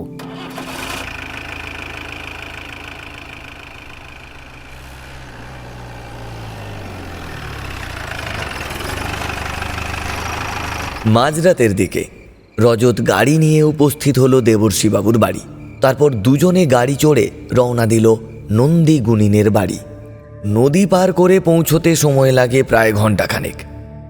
নন্দী গুনিনের বাড়ির সদর দরজায় একবার টোকা দিতেই বেরিয়ে এলেন নন্দী গুনিন। তারপর ওদের দুজনকে বিনা প্রশ্ন ব্যয়ে ঘরের ভেতর ডেকে বসতে বললেন। লোকটার বয়স বোঝার উপায় নেই। লম্বা শীর্ণ চেহারা, কানের দুপাশের চুল পাকা, মাথার বাকি চুলেও পাক ধরেছে, তবে অল্প। দাড়ি গোঁফ কামানো, শুকনো মুখে একটা আত্মবিশ্বাসের ছাপ রয়েছে। কপালে মেটে সিঁদুর দিয়ে একটা টিকা, গলায় রঙিন সুতোয় বেশ কিছু শেকড় বাকড় ও তাবিজ কবজের মালা, পরনে গেরুয়া ফতুয়া ও ধুতি। রাজীব প্রণাম জানালো তাকে, তারপর বলল, বাবা, আমরা এসেছি লালবাগ থেকে। বিপদটা কি? রাজীব ও দেবর্ষিবাবু হাঁ হয়ে তাকিয়ে রইলেন গুনিনের দিকে। গুনিন আবার বলল, আমার কাছে মাঝরাত্রিরে কেউ এমনি এমনি আসে না, আর ঘাবড়ে যাওয়ার কিছু নেই। তোদের একবার দেখেই আমি অনেক কিছুই বলতে পারবো। তোর সঙ্গে আসা বাবুটির আমার প্রতি যে বিশ্বাস নেই, সেটা ওকে দেখা মাত্র বুঝতে পেরেছি। তবে এসব ব্যাপারে আমি কিছু মনে করি না, কারণ আমাকে বিশ্বাস করবেও বা কেন? আমি তো ভেলকি দেখাতে এখানে বসে নেই যে অদ্ভুত ক্ষমতা দেখে আমার পায়ে কেউ লুটিয়ে পড়বে। আমার কারবারটা বাস্তব জগৎটাকে নিয়ে রে। এখানে ভোজবাজির কোনো জায়গা নেই। বাবা, মহা বিপদ। গোলক ধাঁধায় ফেঁসে আছি, নিস্তার কিছুতেই পাচ্ছি না। একের পর এক মানুষ মরছে, নিখোঁজ হয়ে যাচ্ছে, কোনো হদিসই মিলছে না বাবা। বুঝেছি। তোরা কি পুলিশের লোক? হ্যাঁ বাবা। কি করে বুঝলেন? অনেক কিছুই বুঝেছি, এখন কেবল সূত্রগুলোকে মেলানোর দরকার আছে। তুমি একটু আলোর কাছে এসো তো বাবা। দেবর্ষিবাবু খানিকটা অপ্রস্তুত হয়ে গিয়ে ইতস্তত বোধ করলেন। থাক, ওখানেই বসো, আমি আসছি। কথাটা বলে ঘরের তাকে রাখা দেবতার মূর্তির পদস্থল থেকে জ্বলন্ত পাথরের প্রদীপটা হাতে তুলে নিয়ে এগিয়ে গেলেন দেবর্ষিবাবুর কাছে। তারপর প্রদীপের উষ্ণ তেল ওর কপালে বুলিয়ে দিয়ে বললেন, সর্বনাশ, তোমার তো ঘোর বিপদ। বিপদ? কিসের বিপদ? তোমার জন্মশালার সময়টা বলো তো। 17ই অগ্রহায়ণ, মীন রাশি, জন্ম সন্ধ্যের পর। ঠিক সেদিনই একটা ধূমকেতু পৃথিবীর গা ঘেঁষে বেরিয়ে গেছিল। প্রভাব পড়েছিল তোমার জন্ম লগ্নে, আর তার জেরেই না, তোমার তো অপমৃত্যু যোগ রয়েছে বাবা। আমার কাছে না এলে তো 1 সপ্তাহের ভেতর তোমার প্রাণ সংশয়, এমনকি তোমার শরীরের পঞ্চত্ব প্রাপ্তি পর্যন্ত ঘটবে না। এসব আপনি কিভাবে বলছেন? গণনা বাবা, সব গণনা। আমার গণনা আজ অবধি ভুল হয়নি। তোমার কপালের মাঝ বরাবর একটা অশুভ চিহ্ন ফুটে রয়েছে, ওটা সবার নজরে পড়বে না। কিছু বিদ্যে আয়ত্ত করা থাকলে তুমিও সেসব দেখতে পেতে। এখন উপায় কি বাবা? তার আগে বলো তো, তোমরা কেন এসেছিলে আমার কাছে? রাজীব গুনিনকে সত্যজিৎ বাবুর সম্বন্ধে সমস্ত ঘটনা খুলে বলল। সবটা খুব মনোযোগ দিয়ে শুনে তিনি বললেন, এ তো যা বুঝছি এসব ঘুলের কারবার। ঘুল? সে আবার কি? বড় ভয়ানক জিনিস বাবা। প্রেত জগতের সব থেকে খতরনাক শক্তি বলতে পারো। তবে ওসব তো কবরস্থানের আশেপাশে ঘোরাফেরা করে, এখানে এলো কিভাবে? আপনি সম্পূর্ণ ব্যাপারটা খুলে বলুন বাবা। ঘুল অপয়া শক্তির উৎসস্থল আরব। ওরা সাধারণত কবরস্থানের চতুর্দিকে ঘোরাফেরা করে। এরা মানুষের মাংস খায়, এমনকি কবর থেকে লাশ চুরি করেও খেয়ে থাকে। এরা শিশু, নারী সকলকেই নিজের শিকারে পরিণত করে। রক্ত, মাংস, হাড় সকল কিছু এদের খাদ্য। এরা প্রথমে পুরুষদের নিজেদের কবলে আনে, তারপর পুরুষের পিছু পিছু বাড়ি এসে বাড়ির সদস্যদের ভক্ষণ করে। ধীরে ধীরে সমস্ত এলাকা মানুষ শূন্য করে পুনরায় কবরস্থানে অর্থাৎ নিজের বাসস্থানে ফিরে যায়। যখন টাটকা মানুষ মেলে না, তখন এরা কবর থেকে তুলে পচা লাশ খায়।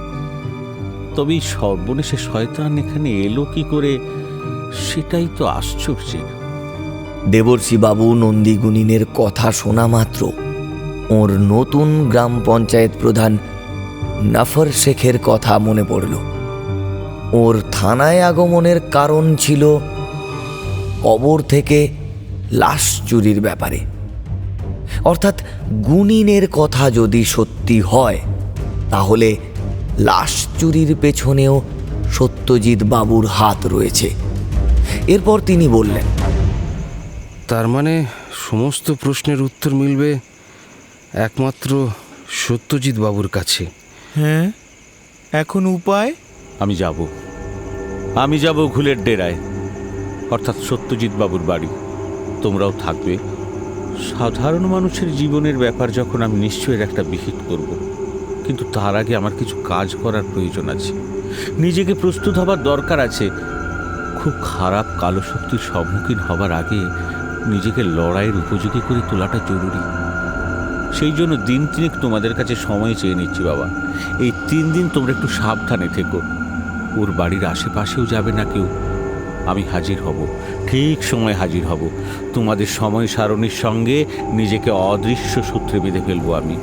এতে তোমাদের বিপদের চরম সময় উপস্থিত হলে আমি টের পাবো। এখন তোমরা এসো।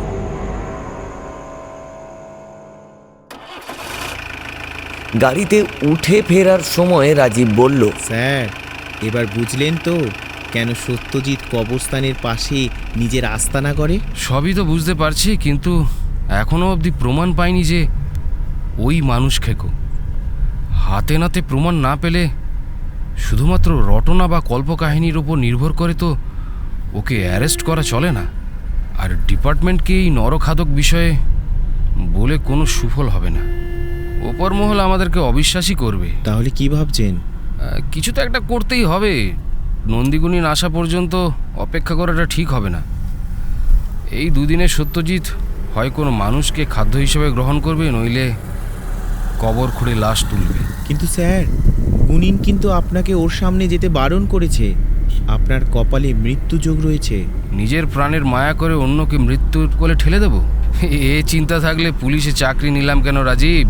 আপনি কি করবেন ভাবছেন? আপাতত নফরকে একবার থানায় ডেকে পাঠাবো।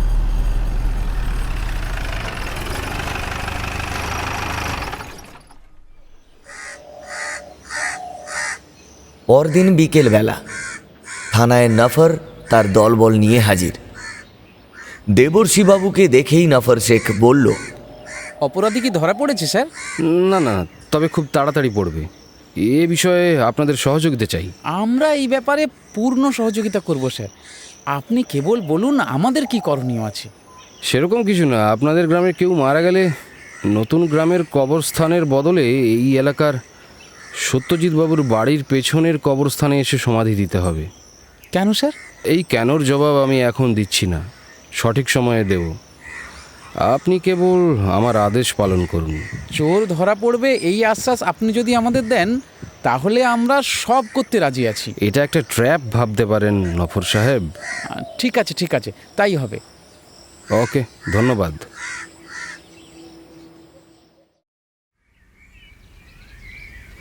দিন 4 পর কনস্টেবল রাজীব সন্ধ্যের দিকে দেখল নফর শেখ ও তার দলবল কাঁধে একটা মৃতদেহ নিয়ে সত্যজিৎ বাবুর বাড়ির পেছনের কবরস্থানের দিকে এগিয়ে যাচ্ছে। কনস্টেবল রাজীব সাব ইন্সপেক্টর দেবর্ষীবাবুর নির্দেশেই সত্যজিৎ বাবুর বাড়ির ওপরে নজর রাখছিল। ও এই দৃশ্যটা দেখা মাত্রই ছুট্টে থানায় খবরটা দেবর্ষীবাবুকে দিতে এলো। কিন্তু থানায় পৌঁছে দেখল দেবর্ষীবাবু সেখানে নেই। ও ভাবল ঠিক দেবর্ষীবাবু ওই ভিড়ে মিশে রয়েছে। এরপর ও ছুট দিল কবরস্থানের দিকে। গাছগাছালির আড়াল থেকে দাঁড়িয়ে সমস্ত ব্যাপারটা লক্ষ্য করতে থাকলো। তার চোখ ভিড়ে সকলের মুখে মুখে ঘুরছে। কোথাও দেবর্ষীবাবুর দেখা নেই। ওর চোখে মুখে ঝরে পড়ছে একটা বিরক্তির ভাব। এই মোক্ষম সময়ে দেবর্ষীবাবু নেই কেন?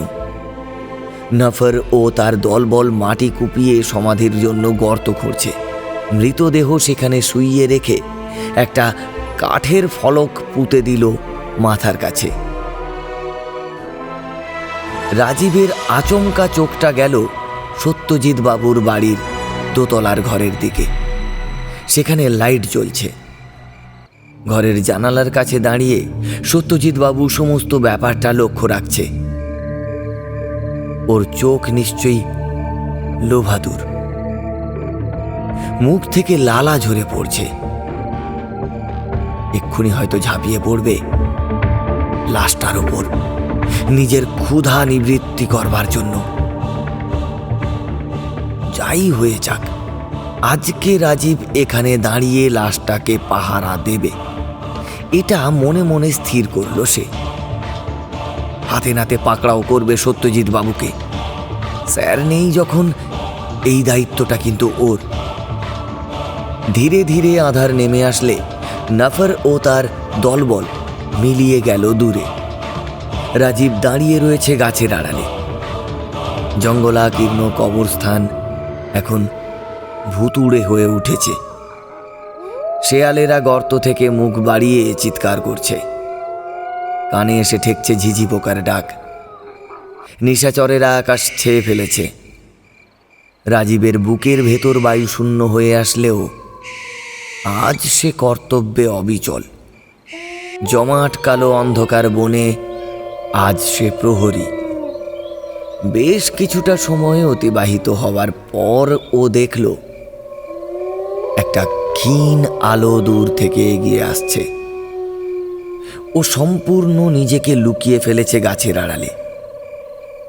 কেবলমাত্র দুটো চোখ বাইরে বের করে চেয়ে রইল সেদিকেই। আলোটা অল্প অল্প করে কাছে আসছে। ঘন ঘন নিঃশ্বাস পড়ছে রাজীবের। বুকের ভেতর কেউ যেন বসে হাতুড়ি পিটছে।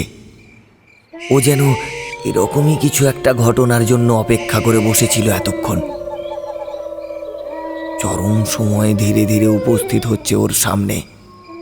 ও নিজেকে প্রস্তুত করছে কিভাবে চরম পরিস্থিতি সামাল দেবে সেই ব্যাপারে।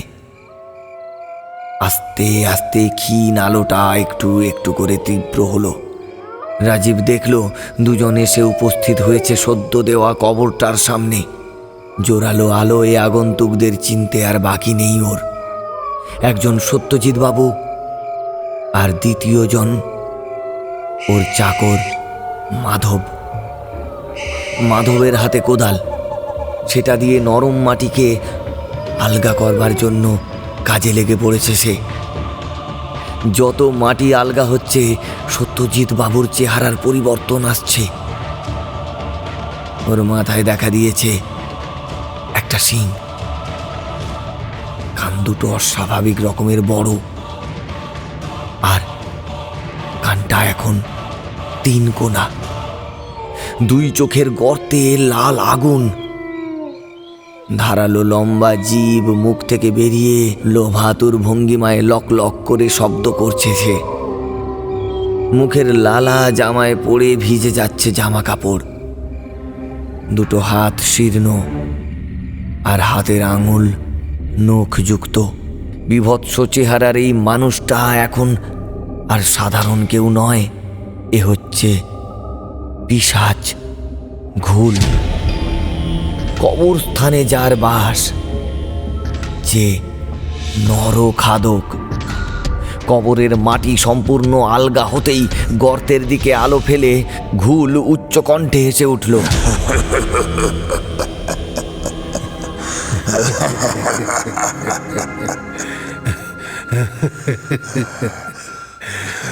আপনার অনেক দিনের ইচ্ছে আজকে পূরণ হবে বাবু। আপনি তো এটাই চেয়েছিলেন। ঘুল হেসে চলেছে। রাজীব কথাটা শোনা মাত্র ভাবল, ঘুল কি চেয়েছিল? খুব খারাপ কিছু কি হতে যাচ্ছে?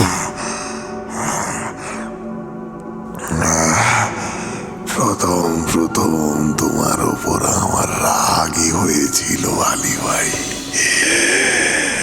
মুর্শিদাবাদে বেড়াতে গিয়ে ওই বৃষ্টির দিনে যে মিথ্যে গল্প শুনিয়ে সত্যজিৎকে ইদারায় ধাক্কা মেরে ফেলে দিয়েছিলে আলী ভাই। আমি তো অবাক হয়েছিলাম প্রথমে, তবে ভীষণ ভয়ও পেয়েছিলাম, কারণ শেষমেশ আমাকে পা ভাঙা শরীর বয়ে বেড়াতে হবে। তবে এই খোঁড়া শরীরে যে জীবন পেয়েছি তাতে আর কোনো অভিযোগ নেই তোমার বিরুদ্ধে।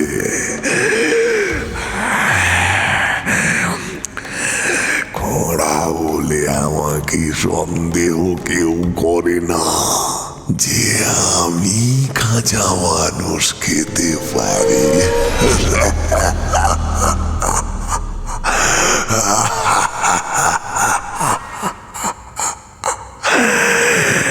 মানুষের মাংস বড়ই সুমিষ্ট আলী ভাই, বড়ই সুস্বাদু।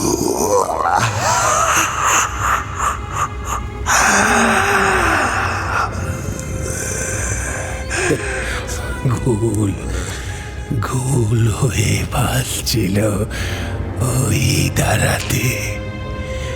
গুল মোহাম্মদ আরব থেকে শিল্পী আনিয়ে প্রাসাদ গড়ার সময় আপনাকেই তো আরব থেকে মিস্ত্রি হিসেবে নিয়ে এসেছিল।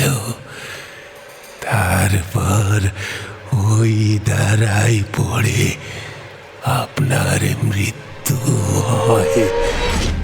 তারপর থেকে ওখানেই তো অতৃপ্ত গোল হয়ে কয়েদ ছিলেন আপনি।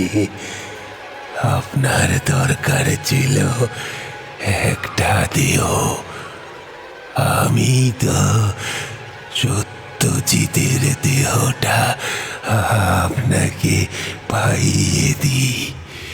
প্রথমে কষ্ট হলেও এতে অবশ্য আপনারই লাভ হয়েছে।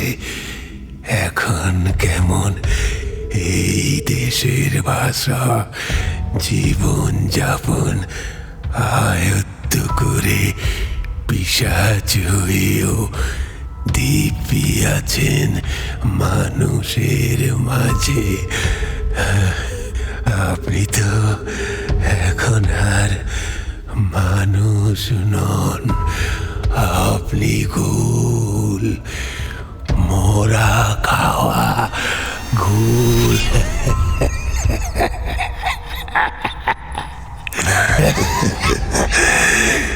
কিন্তু তুমি আমাকে জাগালে কেন আলী ভাই?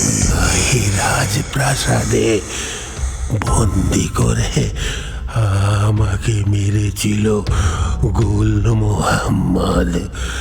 জীবিতকালে আমি ছিলাম লখনৌয়ের বাইজি নূরজাহানের তবলচি। গুল মোহাম্মদ বাইজিদের সহ্য করতে পারত না।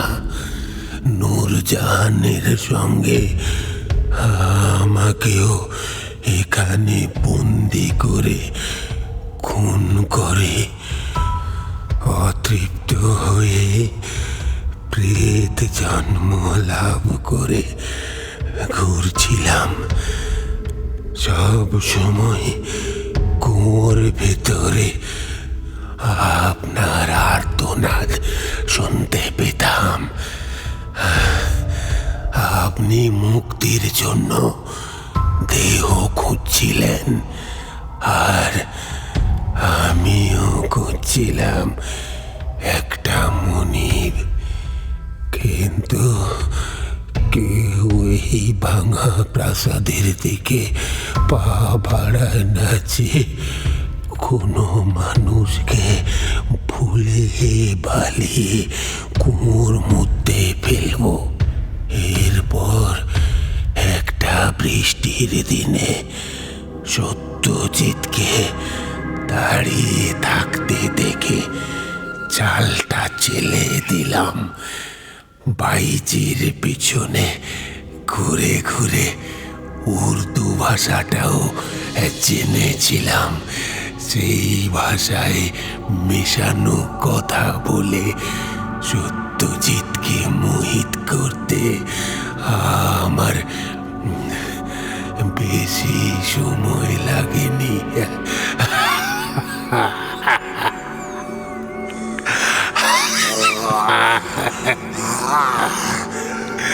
লোকটার শরীর মজবুত ছিল, আর আপনিও ওর শরীরে ঢুকে সব জেনে ওর জায়গা নিয়ে বেঁচে রইলেন।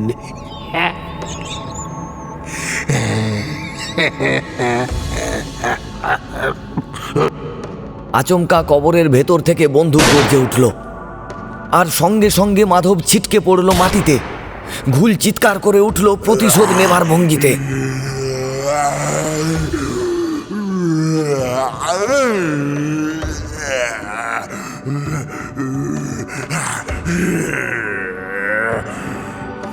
মাধব পুনরায় হাসতে হাসতে উঠে দাঁড়ালো, তারপর বলল,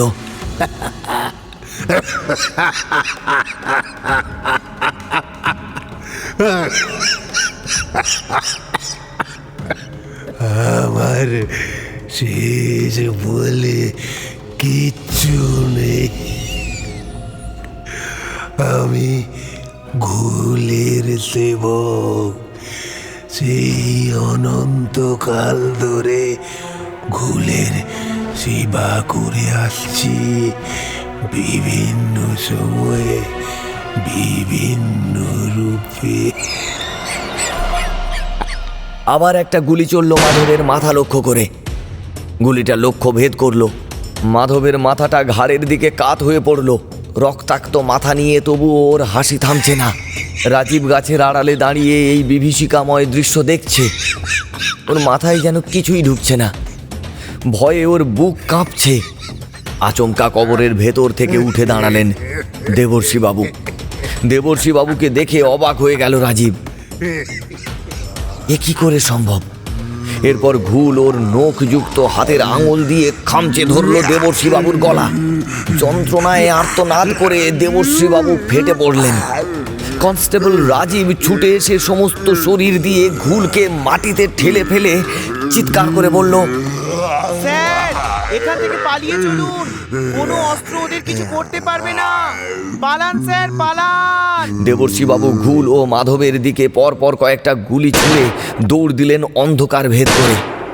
ঘুল ও তাড়া করলো ওদেরকে। খানিকটা দূরে যেতেই একটা হৈ হৈ শব্দ ওর কানে এলো। নফর শেখ ও তার দলবল হাতে মশাল নিয়ে ছুটে আসছে এদিকেই। আগুনের শিখা দেখে ঘুল ও প্রেত মাধব দাঁড়িয়ে পড়ল, আর ওদের পিছু নিল না। এবারে ওরা ছুটে চলল বৃহৎ অট্টালিকার দিকে।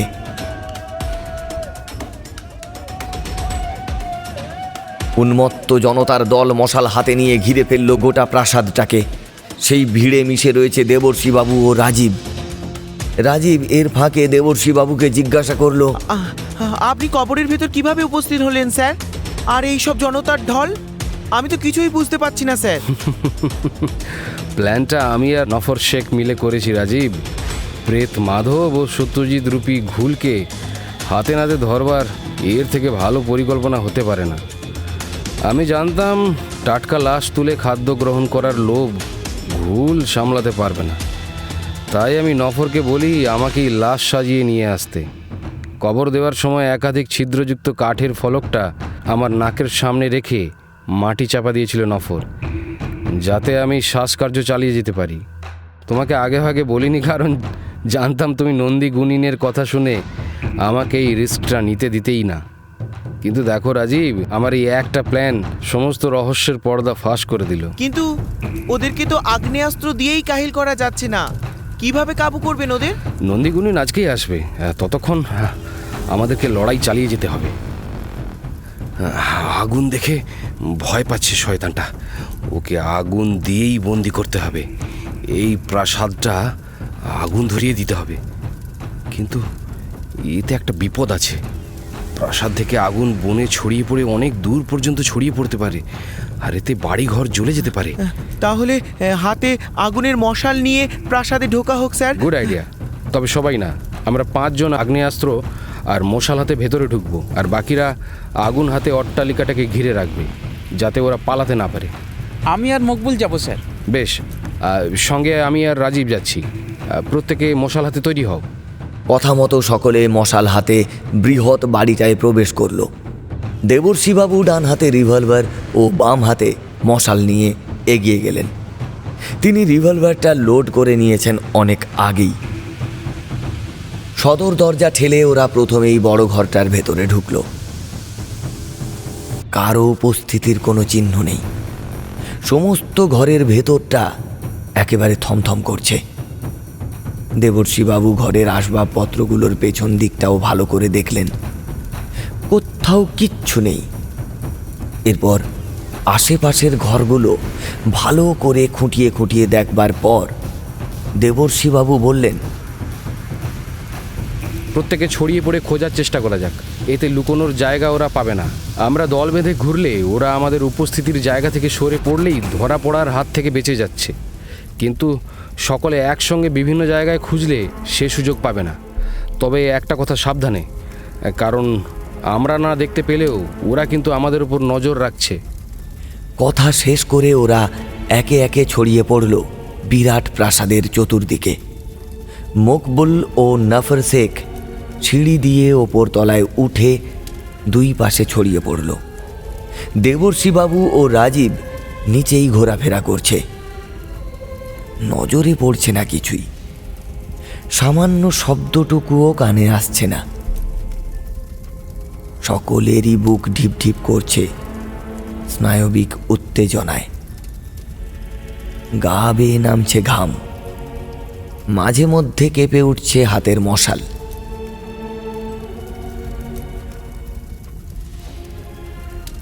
আচমকা ওপর তলা থেকে ভেসে আসলো মকবুলের আর্তনাদ। সকলে ছুটে সেই দিকে গিয়ে দেখল চিলে কোঠার ছাদ থেকে ঝুলছে মকবুলের দেহটা, আর ওর মাথাটা সম্পূর্ণ মুখে ভরে নিয়ে চেবোচ্ছে ঘুল। পিশাচের পা দুটো উল্টোভাবে আটকানো রয়েছে ছাদের ওপর। দু হাতে খামচে ধরে রেখেছে মকবুলের দেহটাকে। পিশাচের চেহারা এখন আরো কুৎসিত ও ভয়ঙ্কর রূপ ধারণ করেছে। সবার ভয়ার্ত দৃষ্টি সেই দিকেই।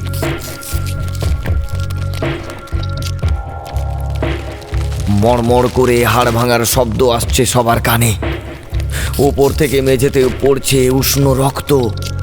বিভীষিকাময় দৃশ্য দেখে সকলেই কিংকর্তব্য বিমূঢ় হয়ে চুপচাপ দাঁড়িয়ে রইল কিছুক্ষণ। তারপর সম্বিত ফিরে পেতেই দেবর্ষিবাবু পিশাচটার মুখ লক্ষ্য করে পরপর বেশ কয়েকটা গুলি ছুড়লেন, আর অমনি ঘুল আধ চেবানো মকবুলের মাথাটা ছেড়ে ছাদ দিয়ে সরীসৃপের মতো সরে পড়ল। আর মকবুলের ওই বিভৎস অবস্থায় দেহটা আছড়ে পড়ল মাটিতে। নাফর শেখ ভীষণ রাগে চিৎকার করতে করতে ছুট দিল ঘুলের পেছনে। হাতের মশাল উঁচিয়ে পিশাচটাকে আঘাত করবার চেষ্টা করলো কয়েকবার, কিন্তু ঘুল নাগালের মধ্যে এলো না কিছুতেই। দেবর্ষিবাবু ছুটে এসে ছাদ লক্ষ্য করে কয়েকটা গুলি ছুঁড়ে চলেছে। ঘুল ছাদ থেকে উল্টোভাবে ঝুলে ঝড়ের গতিতে সরে পড়েছে সেদিক থেকে।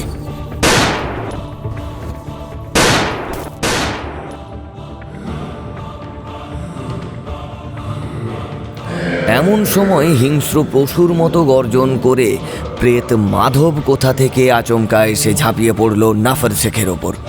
তারপর নাফর শেখকে নিজের কবজায় নিয়ে মাধব গড়িয়ে পড়ল সিঁড়ি বেয়ে।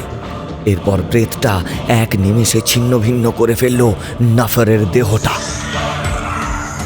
ছাদের ওপর থেকে গর্জে উঠছে ঘুল। নিচে মেঝে থেকে হুঙ্কার দিচ্ছে প্রেত মাধবের দেহটা।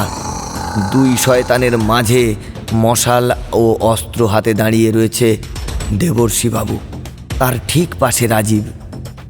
ঘুল ছাদের ওপর উল্টে ঝুলে সরীসৃপের মতো ধীরে ধীরে এগিয়ে আসছে ওদের দিকে।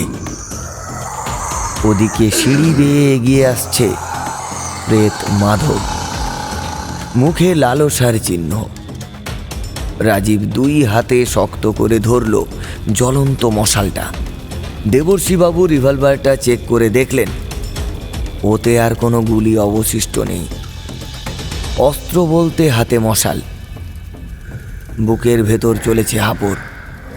এবারে ঘুল ঝাঁপিয়ে পড়ল দেবর্ষীবাবুর ওপর। সঙ্গে সঙ্গে দেবর্ষীবাবু ঘুলের হাঁ হওয়া মুখের ভেতর প্রবেশ করিয়ে দিলেন জ্বলন্ত মশালটা। আগুনের হলকায় চিৎকার করে উঠল ঘুল আর আছড়ে পড়ল মাটিতে। ঠিক সেই সময় ঘরের ভেতর প্রবেশ করল নন্দীগুণী। পিশাচ, নরকের কীট, তোদের যে মৃত্যু নেই সে আমিও জানি, কিন্তু তোদের সুপ্ত দশা আছে, আর সেটা যে আমার হাতের ইশারার দ্বারা সম্ভব সেটা বোধহয় তোরা জানিস না। বাবা, আপনাদের অপেক্ষায় ছিলাম বাবা, আমাদের বাঁচান, প্রেতের কবল থেকে আমাদের রক্ষা করুন বাবা, আমাদের রক্ষা করুন, আমাদের রক্ষা এই করুন। প্রাসাদের ভেতর কোথাও একটা করটি রাখা আছে, সেটাকে খুঁজে বের করো। আমি ততক্ষণে পিশাচদের আটকে রাখছি। কথা শেষ করে নন্দীগুণিন তার ডান হাতে একটা রুদ্রাক্ষের মালা বের করে পিশাচদের সম্মুখে ধরল। সেটা দেখা মাত্রই ঘুল পিছিয়ে গিয়ে দেওয়ালে সেটে গেল আর আতঙ্ক ভরা দৃষ্টি নিয়ে তাকিয়ে রইল সেদিকে। প্রেত মাধব মেঝেতে চোখ মুখ লুকিয়ে পড়ে রইল। দেবর্ষীবাবু সমস্ত প্রাসাদময় বাড়িতে ছুটে ছুটে কোরটি খুঁজতে শুরু করলেন। নন্দীগুণিন এবারে রাজীবকে বলল, বাইরে বেরিয়ে লোকজনদের ডেকে নিয়ে এসো। রাজীব অল্প সময়ের মধ্যেই বাইরের থেকে উত্তেজিত জনতাকে ডেকে ঘরে নিয়ে এলো। এরপর গুণিনের নির্দেশে সকলে হাতে জ্বলন্ত মশাল গোলাকারভাবে রেখে একটা অগ্নি বলয় নির্মাণ করল, যার কেন্দ্রে রইল দুই পিশাচ। আপনি আপনি আসতে এত দেরি করলেন কেন বাবা? পিশাচকে নিয়ন্ত্রণ করার জন্য পিশাচ সিদ্ধ হওয়ার প্রয়োজন ছিল। সেই উদ্দেশ্যে আমি দীর্ঘ 3 দিন শ্মশান ভূমিতে যাগ যোগ আর জপতপে লিপ্ত ছিলাম। সেই সাধনার ফসল আমার এই রুদ্রাক্ষমালা। দেবর্ষীবাবু সমস্ত ঘর তন্ন তন্ন করে খুঁজে কোথাও কোরটির সন্ধান করতে পারলেন না। গুণিনের সামনে এসে বললেন, কোথাও নেই করটি। আমি সমস্ত ঘর খুঁজেছি, কিচ্ছু নেই। অনেক সময় আমাদের চোখ যা দেখায় তা সত্যি নাও হতে পারে। সর্বত্র একটা মায়া আমাদেরকে আচ্ছন্ন করে রাখে। আমি এই কথার অর্থ কিছুই বুঝলাম না। প্রতিচ্ছবির ভেতরে আলাদা একটা ছবি লুকিয়ে থাকে। এবার যান দেখুন, ঘরের কোথায় আপনার প্রতিচ্ছবি পড়েছিল পুলিশবাবু? দেবর্ষীবাবু ভাবলেন ওপর তলার ঘরে একটা বড় মাপের আয়না রাখা রয়েছে, সেখানে তার প্রতিচ্ছবি ধরা পড়েছিল বটে। গুণিন সেই জায়গাটার দিকে ইশারা করছে। তারপর আয়নাটার ওপর রিভলভারটা দিয়ে আঘাত করতেই ঝনঝনিয়ে ভেঙে পড়ল আয়নার কাঁচটা, আর সেখানেই দেখা মিলল একটা কোরটি, যার মাথার মাঝ বরাবর একটা ছুরি প্রবেশ করানো রয়েছে। সেটা হাতে নিয়ে গুণিনের কাছে এসে দাঁড়াতেই নন্দীগুণিন কোরটির মধ্য থেকে ছুরিটা বের করে তাতে রুদ্রাক্ষর মালাটা জড়িয়ে সেটা কপালে ছুঁয়ে কয়েকবার মন্ত্র উচ্চারণ করলেন। তারপর আগুনের বলয়ের ভেদ করে ভেতরে ঢুকলেন তিনি। সেই কোরটি আর অস্ত্র লক্ষ্য করে পিশাচেরা ভয়ে জড়সড় হয়ে গুটিয়ে নিতে থাকলো নিজেদের। নন্দীগুণিন এবার মন্ত্র উচ্চারণের মাধ্যমে ছুরিটা শূন্যে তুলে পিশাচের গায়ে প্রবেশ করাতেই মুহূর্তের মধ্যেই আগুনে ঝলসে যেতে থাকলো ওদের দেহটা। যন্ত্রণাক্লিষ্ট চিৎকার ভেসে আসতে থাকলো প্রাসাদ থেকে। অল্প অল্প করে ছাইয়ে পরিণত হলো পিশাচদের দুটো দেহ।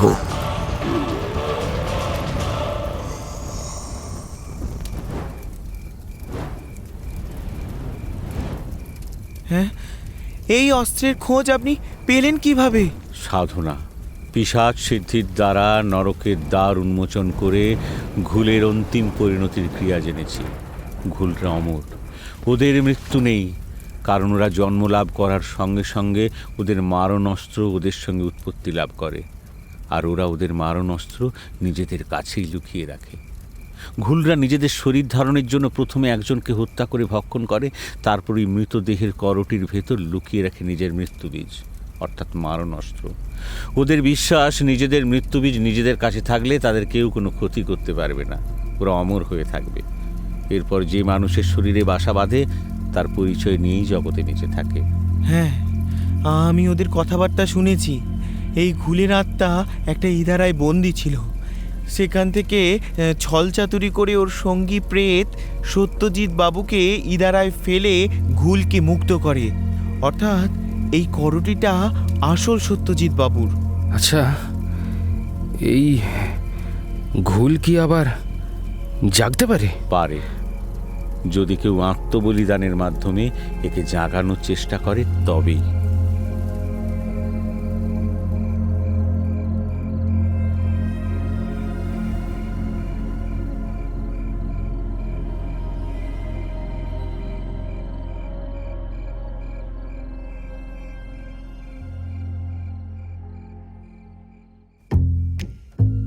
এতক্ষণ শুনলেন আশিস চক্রবর্তীর লেখা ঘুল। গল্পকার আশিস চক্রবর্তীর কাছে আমরা চিরকৃতজ্ঞ আমাদের পাশে থাকার জন্য। এরকমই কিছু রহস্য রোমাঞ্চে ভরপুর গল্প শুনতে এখনই সাবস্ক্রাইব করুন আমাদের ইউটিউব চ্যানেল, সঙ্গে বেল আইকনটি অবশ্যই ক্লিক করুন। আগামী শনিবার শনিবারের গল্পে এরকমই এক রোমহর্ষক গল্প নিয়ে আমরা আসছি।